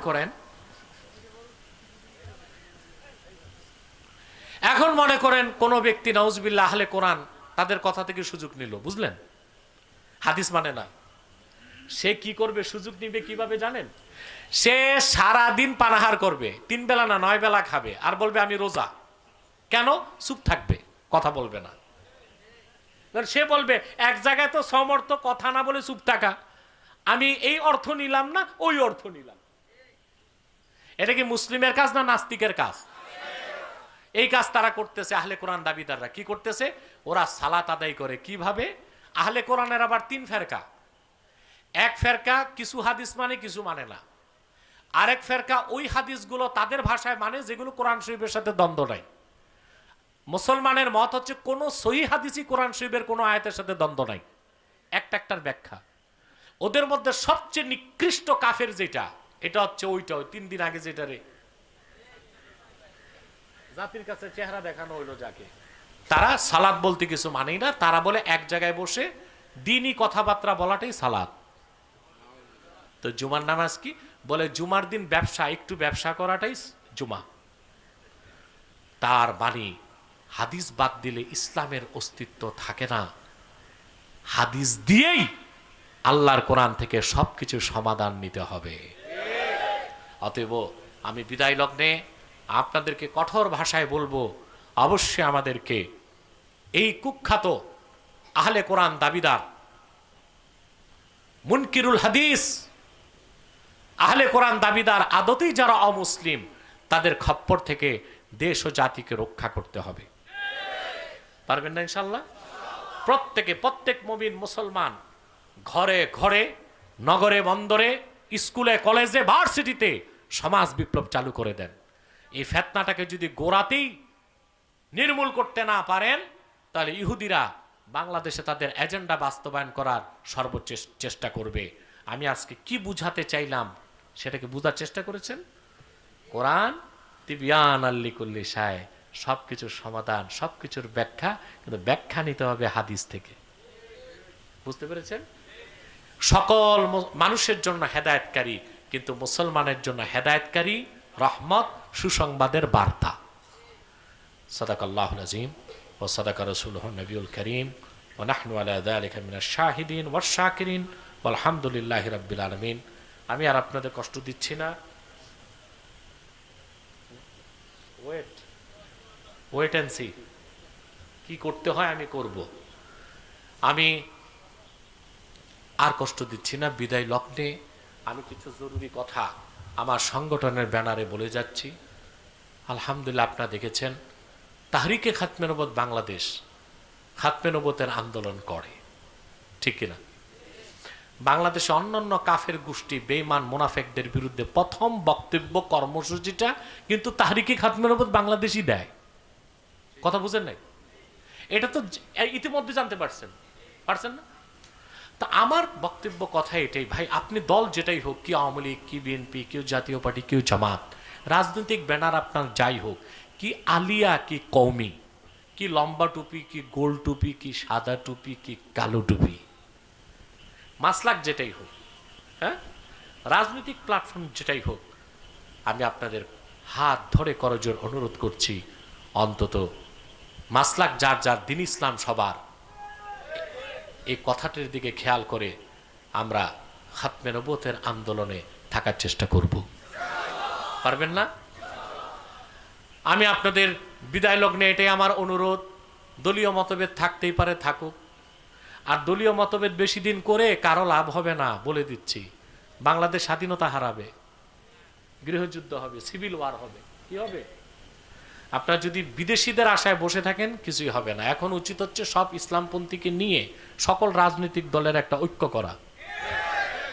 তাহলে আমাদের দেশটা আশা করা যায় নিরাপদ থাকবে। নতুবা আল্লাহ না করুন, পশ্চিমারা চাচ্ছে একটা গৃহযুদ্ধ বা সিভিল ওয়ার তৈরি করে দিতে।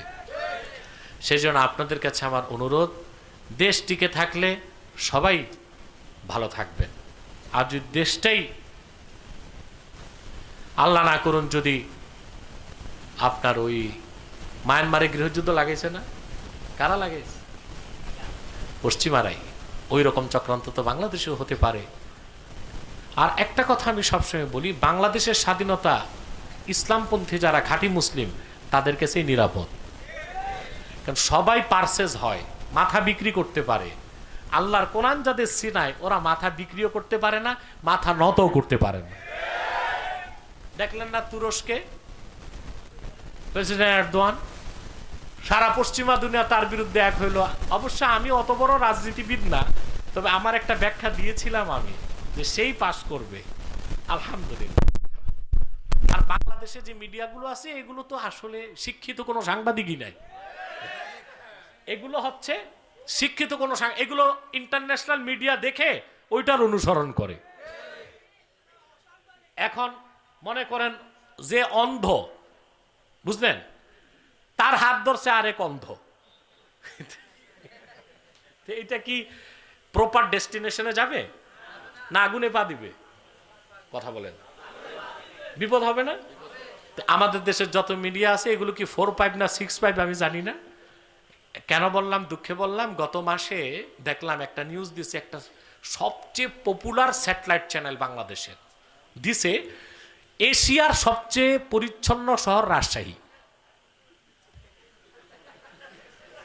আমি ভাবলাম এই বলরটা ভূগোল পড়ছি কিনা আমি জানি না। এশিয়া, দক্ষিণ এশিয়া না, এশিয়া। এশিয়াতে আরবের শহরগুলো সব এশিয়াতে। আপনারা যারা আরবের দেশগুলো ঘুরছেন দেখছেন, একদিকে সৌন্দর্যের চরম সীমা, আরেকদিকে আল্লাহর নূর পক্ষ থেকে, সুবহানাল্লাহ। তারপরে এশিয়াতে আছে আপনার জাপান, এশিয়াতে সিঙ্গাপুর, কুয়ালালামপুর, ঠিক কিনা? এই সব শহর বাদ দিয়া পাগলে লেখছে এশিয়ায় সবচেয়ে পরিচ্ছন্ন শহর হচ্ছে রাজশাহী। তখন আমি বুঝলাম ও যে এশিয়া কতটুকটা জানে না। এইরকম পাগলরা চ্যানেলে বসে, ওরাও সব সুর মিলেছে, এরদোয়ান এবার বড় ভোটে ফেল করবে। কেন পাস করছে জানেন? ওই যে পশ্চিমাদের সাথে হাত মিলায় নাই, মস্তক নত করে নাই, আল্লাহ তার মস্তক সোজা করে দিছে। অতএব আমরাও ওই বিজাতিদের আগ্রাসন থেকে যদি দেশকে বাঁচাতে চাই, আমাদের 3টা ইস্যুতে এক হইতে হবে। হবেন? ইসলামের সুমহান স্বার্থ রক্ষায় আমরা এক হয়ে যাব। বাংলাদেশে মুসলমানদের সকল মৌলিক দাবি আদায়ে আমরা এক হব। এই ক্ষেত্রে কে আলিয়া কে কম এগুলো দেখব না, বুঝলেন? আর বাংলাদেশের স্বাধীনতা সার্বভৌমত্ব অক্ষুণ্ণ রাখার প্রশ্নে আমরা এক হয়ে যাব। হতে হবে না? কেউ যদি মনে করেন না টুপিওয়ালা দাড়িওয়ালা বাদ দাও, আমরাই সব করে ফেলবো, তবে বুঝবা কিসমতে কি আছে। সবাইকে নিতে হবে, ঠিক কিনা? আর যারা কোরআনপন্থী ইসলামপন্থী তাদেরকে বাদ দেবার কোনো সুযোগ নাই। কারণ এই দেশের মানুষ যে যাই ভুলুক আলেমদের কথাই শোনে, পীরমা শেখদের কথাই শোনে। কারণ এই দেশের মানুষ, সাধারণ জনগণ, বাচ্চাটা জন্ম হইলে আলেম লাগে, ঠিক কিনা? আবার জানাজার সময়ও আলেম লাগে, শুরুতেও আলেম, শেষ বিদায়ের সময়। এজন্য এদের থেকে জাতিকে বিচ্ছিন্ন করা, বিয়ের সময়ও লাগে। বুড়া মানুষ পীর সাহেব মাশাআল্লাহ বিয়ের কথাটা আমাকে মনে করায় দিছে। অন্যান্য বৃদ্ধ লোক যারা, তারা বিয়েটা কোনোদিন ভুলে না। এটা তো একটা নেয়ামত, ঠিক কিনা? আল্লাহর পক্ষ থেকে একটা নেয়ামত। আমি দেখছি যত বুড়া হোক, 80 বছর 92 বছরের বুড়া প্যারালাইজ, চোখ কান নড়ে না, কিন্তু বিয়ের কথা বলে একটা মুস্কি হাসি দেবার চেষ্টা করে, ঠিক কিনা? আলহামদুলিল্লাহ, এটা একটা নেয়ামত, আল্লাহর বড় একটা নেয়ামত হচ্ছে বিয়ে শাদী। এগুলো ওরা বুঝবে না, ওই সেকুলাররা বুঝবে না, নাস্তিকরা বুঝবে না। ওদের তো বিয়ে শাদী নাই, পশুর মতো, ওদের ডোর ওপেন, এটার কোনো রেস্ট্রিকশন নাই।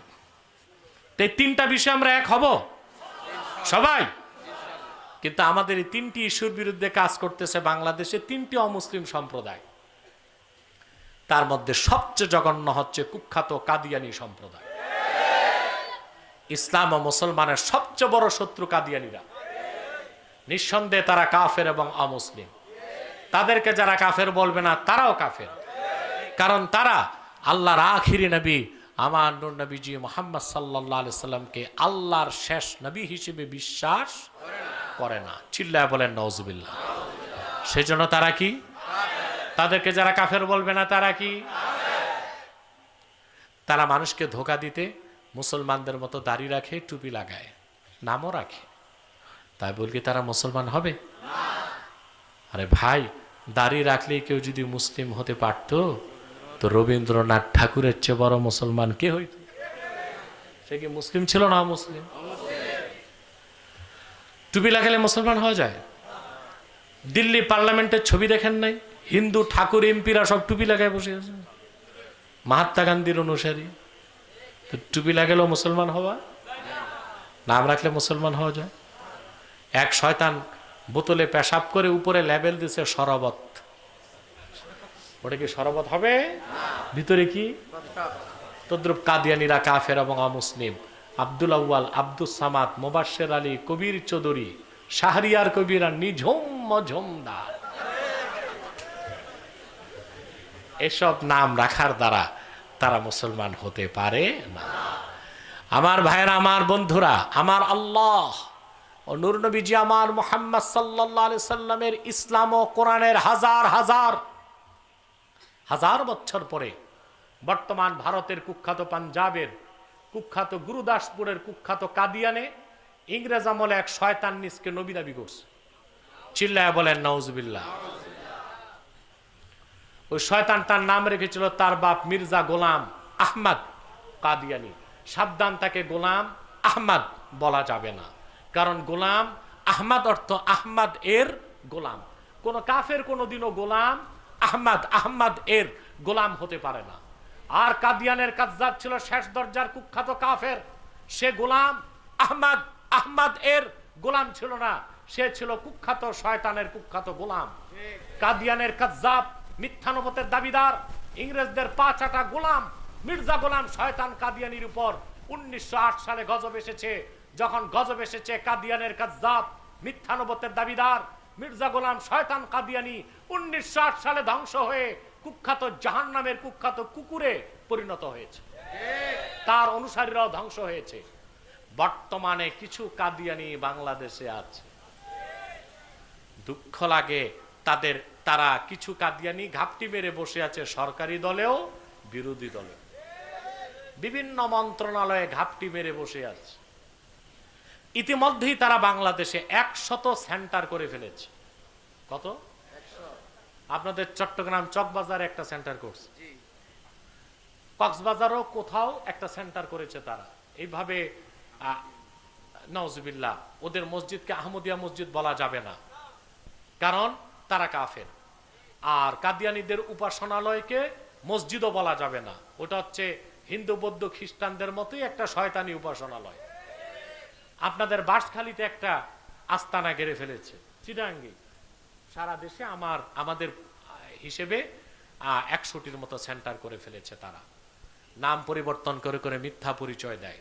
কখনো নিজেদের পরিচয় দেয় আহমদি জামাত, কখনো বলে আহমদিয়া জামাত, কখনো বলে আহমদি সম্প্রদায়, কখনো বলে আহমদিয়া সম্প্রদায়, কখনো বলে আহমদি মুসলিম জামাত, কখনো বলে আহমদিয়া মুসলিম জামাত।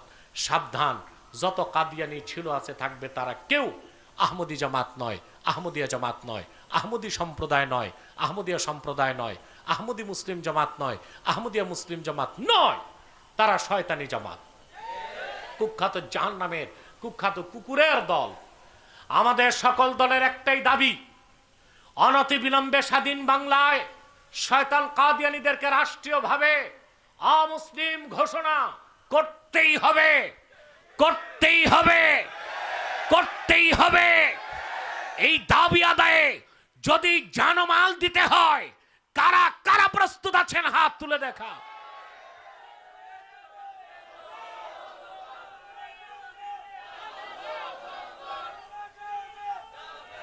সম্মানিত সুধী, তাদেরকে অর্থনৈতিক সহযোগিতা করবেন না, করেন? জি করেন, করেন করেন। প্রাণ কোম্পানির যত জিনিস তাদের, সেজান কোম্পানির জুস তাদের, RFL এর পণ্যগুলো তাদের, প্রথম আলো, ডেলি স্টার, কালের কণ্ঠ, এগুলো তাদের পরিচালিত। এগুলো ধরবেন না, কিনবেন না, বেচবেন না, মনে থাকবে? কথা বলে না। আরেকটি অমুসলিম সম্প্রদায় আমাদের স্বাধীনতায় আঘাত করছে, সেটা হচ্ছে খ্রিস্টান মিশনারি, যাদের উৎপাদ আপনাদের দক্ষিণ চট্টগ্রামে অনেক বেড়ে গেছে। বান্দরবনে, খাগড়াছড়িতে, উখিয়াতে, লামা, প্রচুর মানুষকে তারা খ্রিস্টান বানায় ফেলছে। এই যে বারবার বলি এখন এখন কেন বলি ভাই, মার্কিন যুক্তরাষ্ট্রের প্ল্যান হচ্ছে পশ্চিমাদের, শুধু যুক্তরাষ্ট্রের না, 2050 সাল নাগাদ তারা বাংলাদেশের পার্বত্য চট্টগ্রাম, ওদিক দিয়ে মায়ানমারের আরাকান আর ভারতের 7 সিস্টার নিয়ে একটা খ্রিস্টান রাষ্ট্র বানাবে।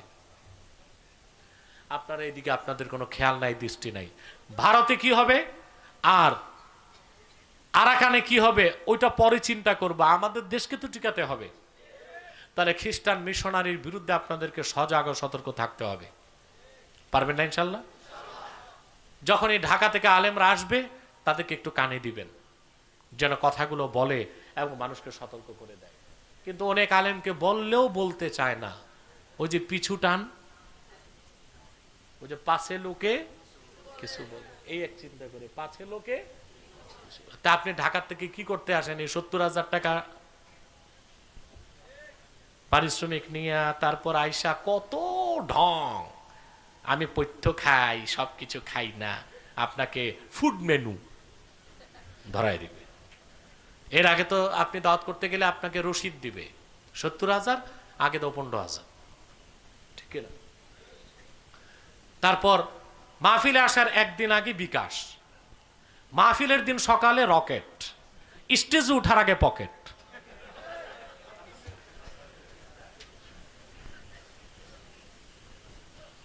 স্টেজে উঠার পর পকেট, পকেট পাইলে স্টেজে উঠবে, নতুবা গাড়ি ইউটার্ন নিবে। গেলাম, কমিটি চিন্তা করে পিঠের চামড়া তো থাকবে না, বলে আসে না, একটু বাড়াই দিব। সম্মানিত সুধী, তারপর দিবে আপনাকে ফুড মেনু, কি খায় কি খায় না। বলে আমি অসুস্থ, বেশি কিছু খাই না। তো কি খান?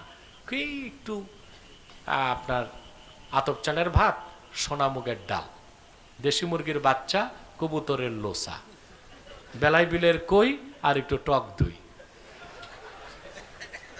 বেশি কিছু খান, তো জিজ্ঞেস করার দরকার না আর কি খান।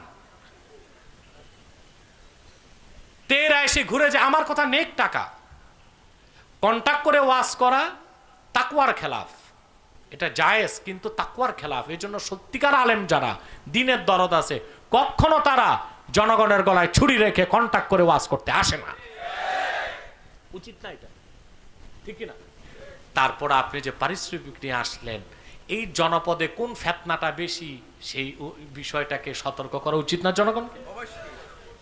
কথা বলেন, আলেমদেরকে দায়িত্ব নিতে হবে। আমি শুনেছি আমার সেনের আনাস তার নানা এই খ্রিস্টান মিশনারির বিরুদ্ধে আন্দোলনের ডাক দিয়েছিল, পরে তো শুনলাম তাকে শফিক সাহেব তাকে একেবারে দুনিয়া থেকে উঠায় দেওয়া হয়েছে।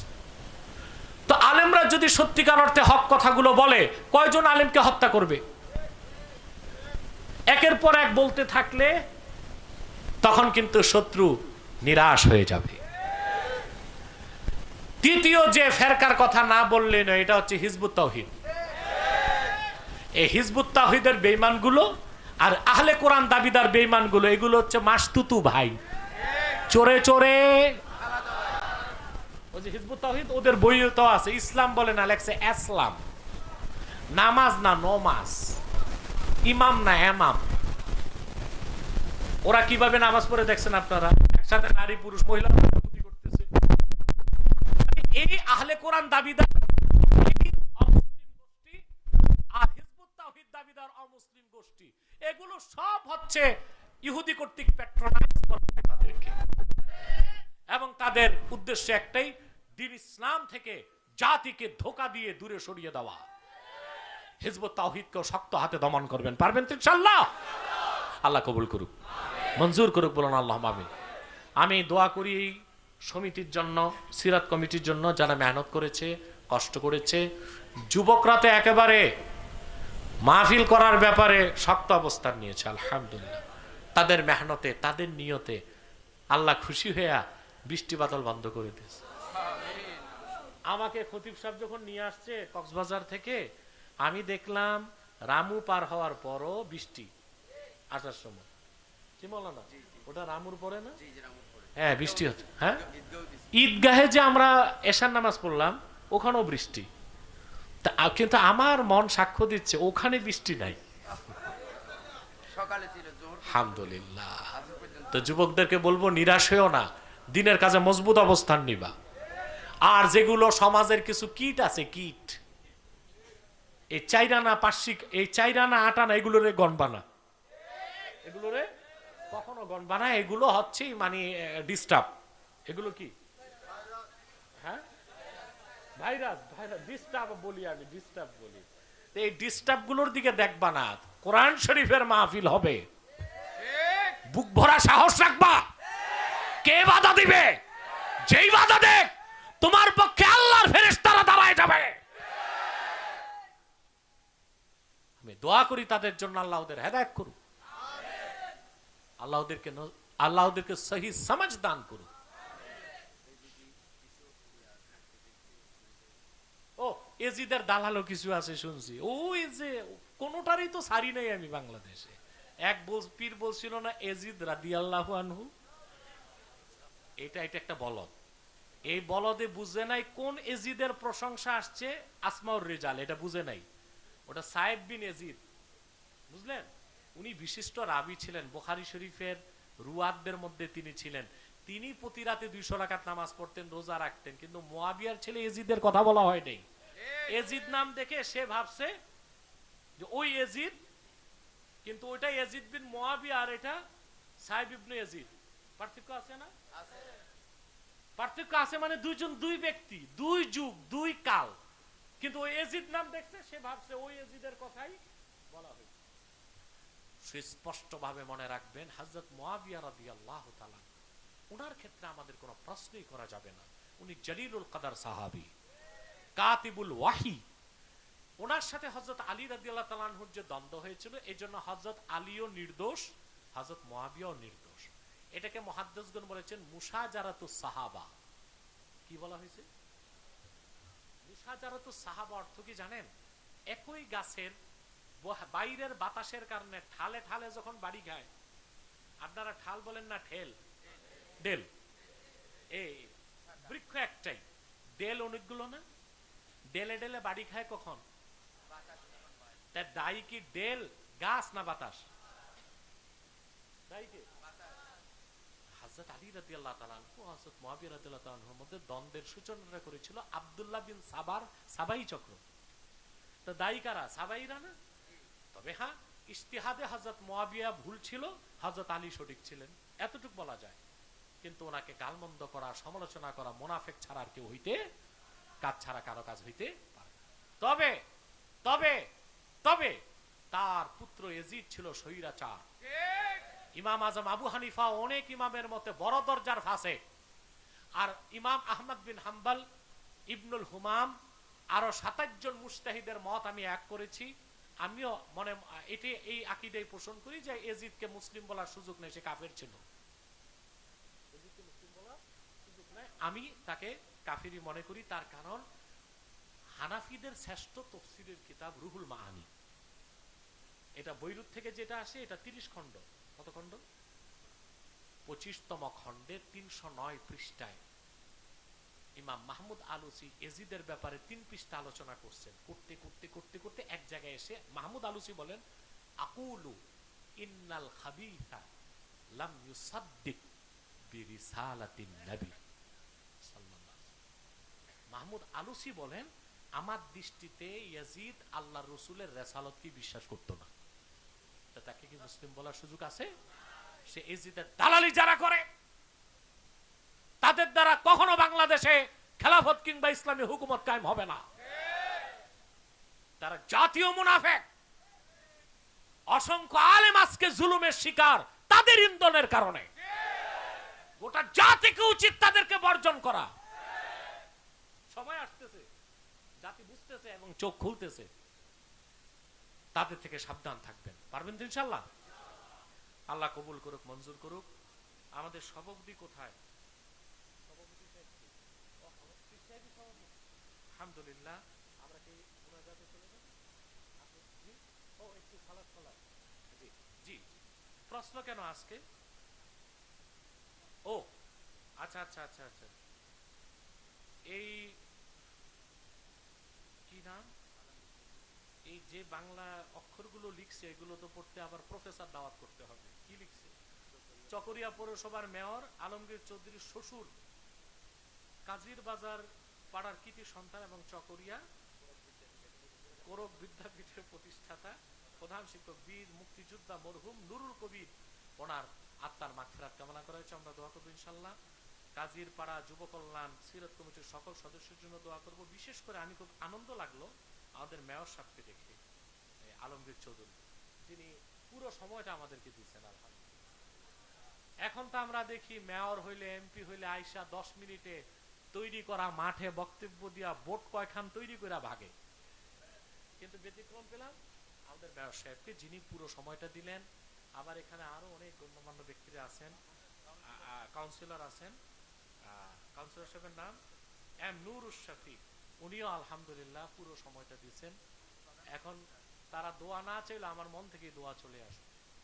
আল্লাহ কবুল করুক।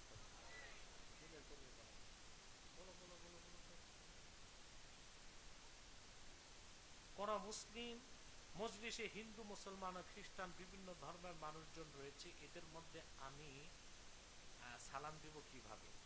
আসসালামু আলা মানিত্তাবা আল হুদা। আসসালামু আলা মানিত্তাবা আল হুদা।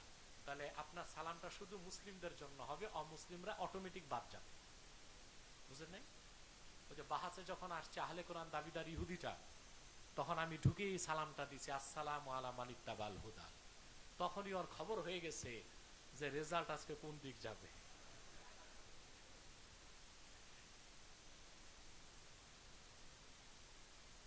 সাংবিধানিক ক্ষেত্রে মহিলাদের জীবন ব্যবস্থা ইসলামী শরিয়া মোতাবেক কতটুকু যুক্তিসঙ্গত? নামাজের ইমামতি ছাড়া, বুঝলেন, পর্দার সাথে রাষ্ট্র পরিচালনার বিভিন্ন কাজেও মহিলারা অংশগ্রহণ করতে পারে। শুধু নিষিদ্ধ কি? ইমামতে সোকরা, মসজিদের ইমাম সাহেব হইতে পারবে না। ইমামতে কোবরা, রাষ্ট্র পরিচালনার ইমামও হইতে। প্রচলিত আছে যে মৃত ব্যক্তিকে খাটিয়াতে তোলার পর 40 কদম পার করা লাগে, তখন শুধুমাত্র 4 জনের কাঁধে সম্পূর্ণ ভারটি থাকে, কাউকে ধরতে দেওয়া না, এরকম কথা নাই। এটা একটা আপনারা প্রচলন করছেন, আপনারা তো আরো প্রচলন করছেন, বেদাত বিভিন্ন করছেন আপনারা, সুদখোর, ঘুষখোর, বেঈমান, নাস্তিক। এটা মরার পর জানাজার দেওয়ার আগে বিভিন্ন মোড়ে মোড়ে নামায় বলে লোকটা কেমন ছিল, সবাই বলে লোকটা ভালো ছিল, মনে মনে বলে 1 নাম্বার চোর ছিল। তাহলে আপনারা কি করলেন? আপনারা সহি মুসলমানদেরকে মুনাফিক বানাইলেন। কথা বলে না, মুখে কি করতো লোকটা, আর মনে মনে করে লোকটা, তো মনে একটা মুখে একটা, এই লোক মুনাফিক না? তা আপনারা বানাইছেন জনগণকে, কারণ জনগণের এই ক্ষমতা নেই, বলবে লোকটা দুর্নীতিবাদ ছিল, চোর ছিল, তার তখনই থেরাপি শুরু করবে। না পারতে লোকজন বলে লোকটা ভালোই ছিল, কিন্তু তার সারা জীবনের ইতিহাস মনে পড়ে, এটা গম চোর, এটা রিলিফের টিন চোর, এটা রোহিঙ্গাদের রিলিফ ওইটাও চোর, এটা টিন চোর, এটা সুদখোর, এটা ঘুষখোর, এটা ফাইল ঠেকায়া কলমের খোসায় টাকা কামাই করে দুর্নীতির মাধ্যমে বিদেশ পাচার করে গরিবের রক্ত চোষা পয়সা চুষে খাইছে। এগুলো মানুষের মনে আসে, কিন্তু কোনির ডরে বলতে পারে না, ভালোই ছিল, কিন্তু মনে কি কয় চোর ছিল। তো লোকটার আপনি কি বানাইলেন? এটা উচিত আপনার?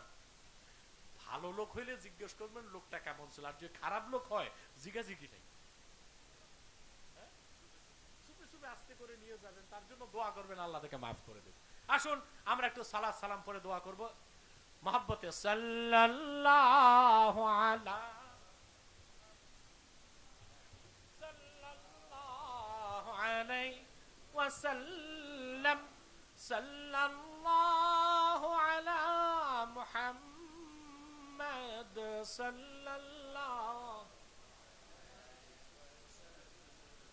মিয়া নবী, সালাম আলাইকা,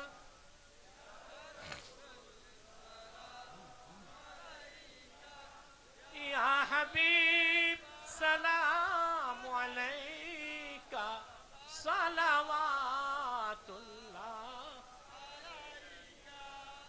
बख्ते का चमके सितारा, हाजिरी का हो इशारा, देखे कर रोजा प्यारा, फिर कहे हम खादिम तुम्हारा, या नबी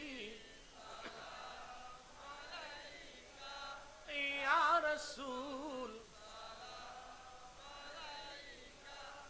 या हबीब, सलावातुल्लाह,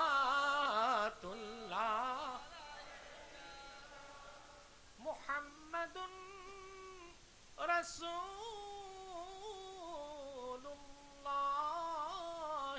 सल्लल्लाहु अलैहि वसल्लम, खतमल्लाहु बिहिन नुबुव्वह व हकमन ला नबी बअदहु, या नबी या रसूल या हबीब, सलावातुल्लाह, बलगल उला,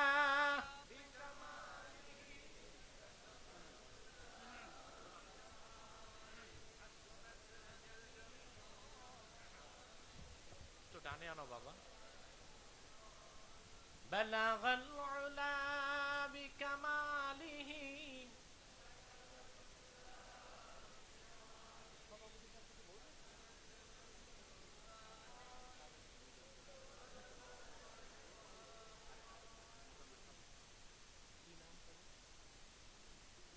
মাকসুদুল হক মধু এবং মুজাম্মিলুল হক সাবেক সদস্য তারা ইন্তেকাল করছে, তাদের জন্য আমরা দোয়া করব।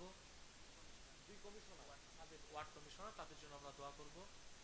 এখানে আমার গত বছর যে বইটা বের হয়েছে নির্বাচিত তাফসীর, এটা প্রথম সিরিজ।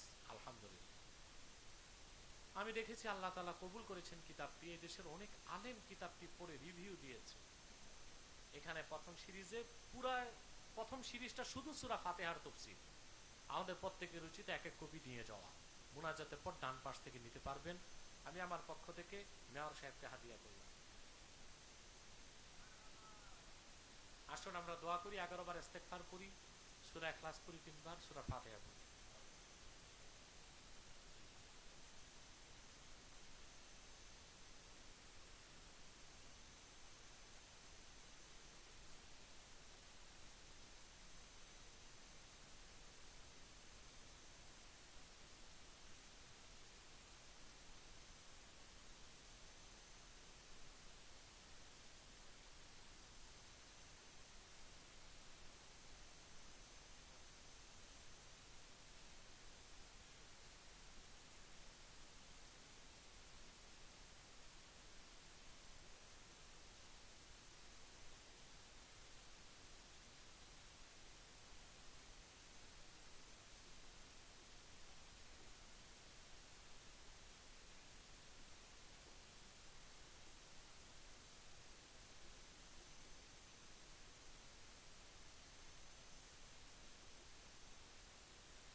ربنا ظلمنا أنفسنا وإن لم تغفر لنا وترحمنا لنكونن من الخاسرين اللهم اغفر لي ولوالدي وللمؤمنين يوم يقوم الحساب اللهم ارزقنا قلبا نقيا من الشرك بريا لا كافرا ولا شقيا رب العالمين।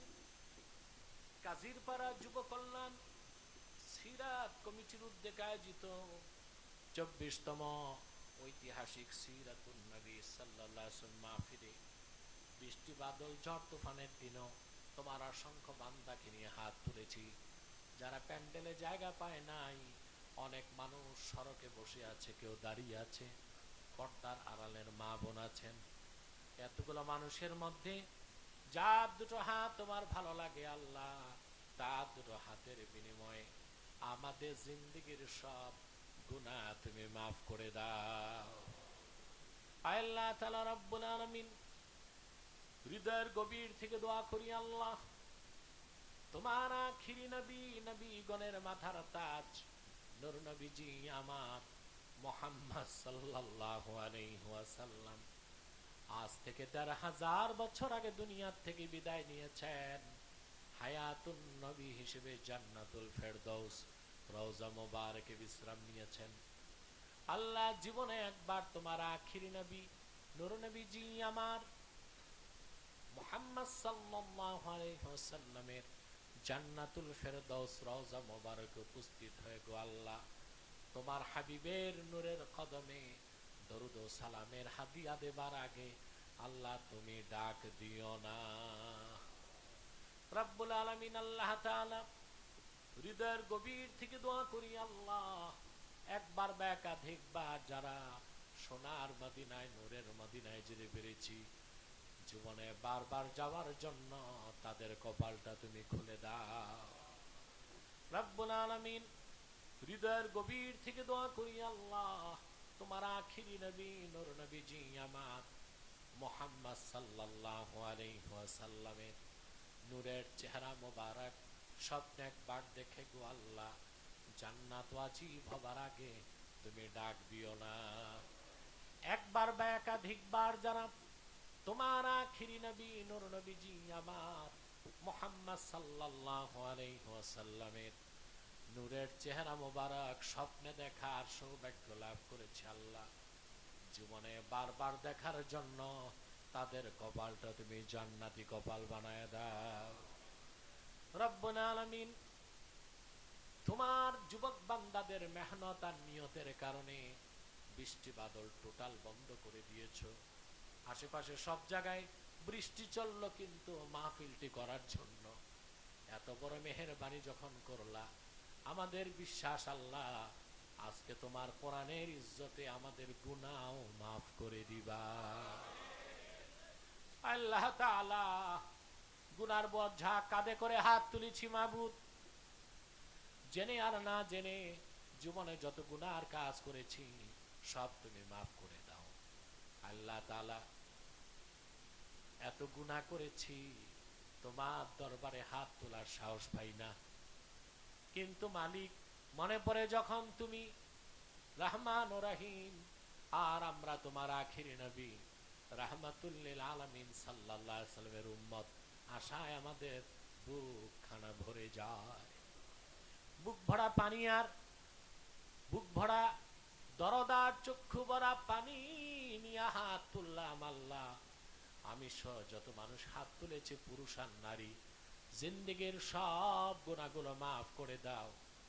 নিষ্পাপ শিশুর মতো করে অলি বানায় বাড়ি পাঠায় দাও। আল্লাহ তাআলা এ মাহফিলের জন্য যারা ধন দিয়েছে, মন দিয়ে যারা খেটেছে, নৈতিক সমর্থন জ্ঞাপন করেছে, আইনি সহায়তা দিয়েছে, সকলের ধন মনকে কবুল করে নাও। পর্দার আড়ালের মা বোনদের অশান্তি দূর করে দাও, তাদের প্রত্যেককে এক একটি সোনার সংসার তুমি হাদিয়া করে দাও।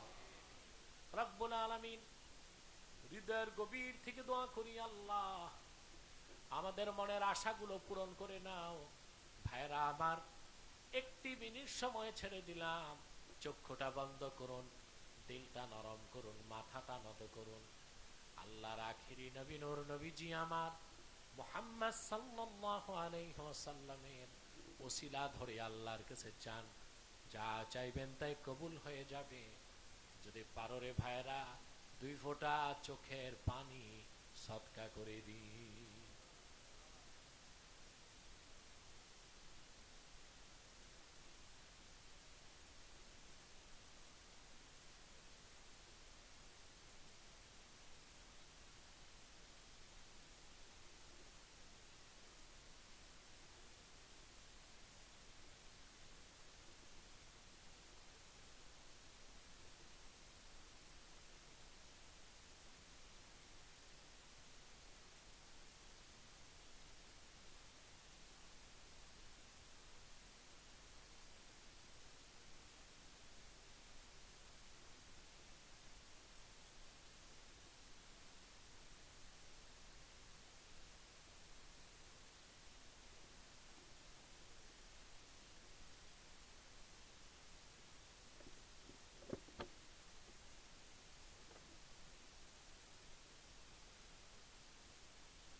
আল্লাহ, প্রত্যেকে মনের কথা বলেন, বাবার কথা, মায়ের কথা। বাবা কত গুনাহ করছেন, আত্মসমর্পণ করেন আমার মাবুদের কাছে।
اللهم إنا نتوسل إليك بوسيلة حبيبك المحترم نبيك الخاتم سيدنا إمامنا محمد بن عبد الله نبي الله رسول الله صلى الله عليه وسلم। الذي أكملت به قصر النبوة وحكمت لا نبي بعده وأعلنت في القرآن بالبرهان أن محمدا صلى الله عليه وسلم خاتم النبيين والمرسلين قبل 1500 سنة وصلى الله تعالى على خير خلقه نبينا محمد نور الله وعلى آله وأصحابه أجمعين برحمتك يا أرحم الراحمين السلام عليكم ورحمة الله تعالى وبركاته আমার কিতাব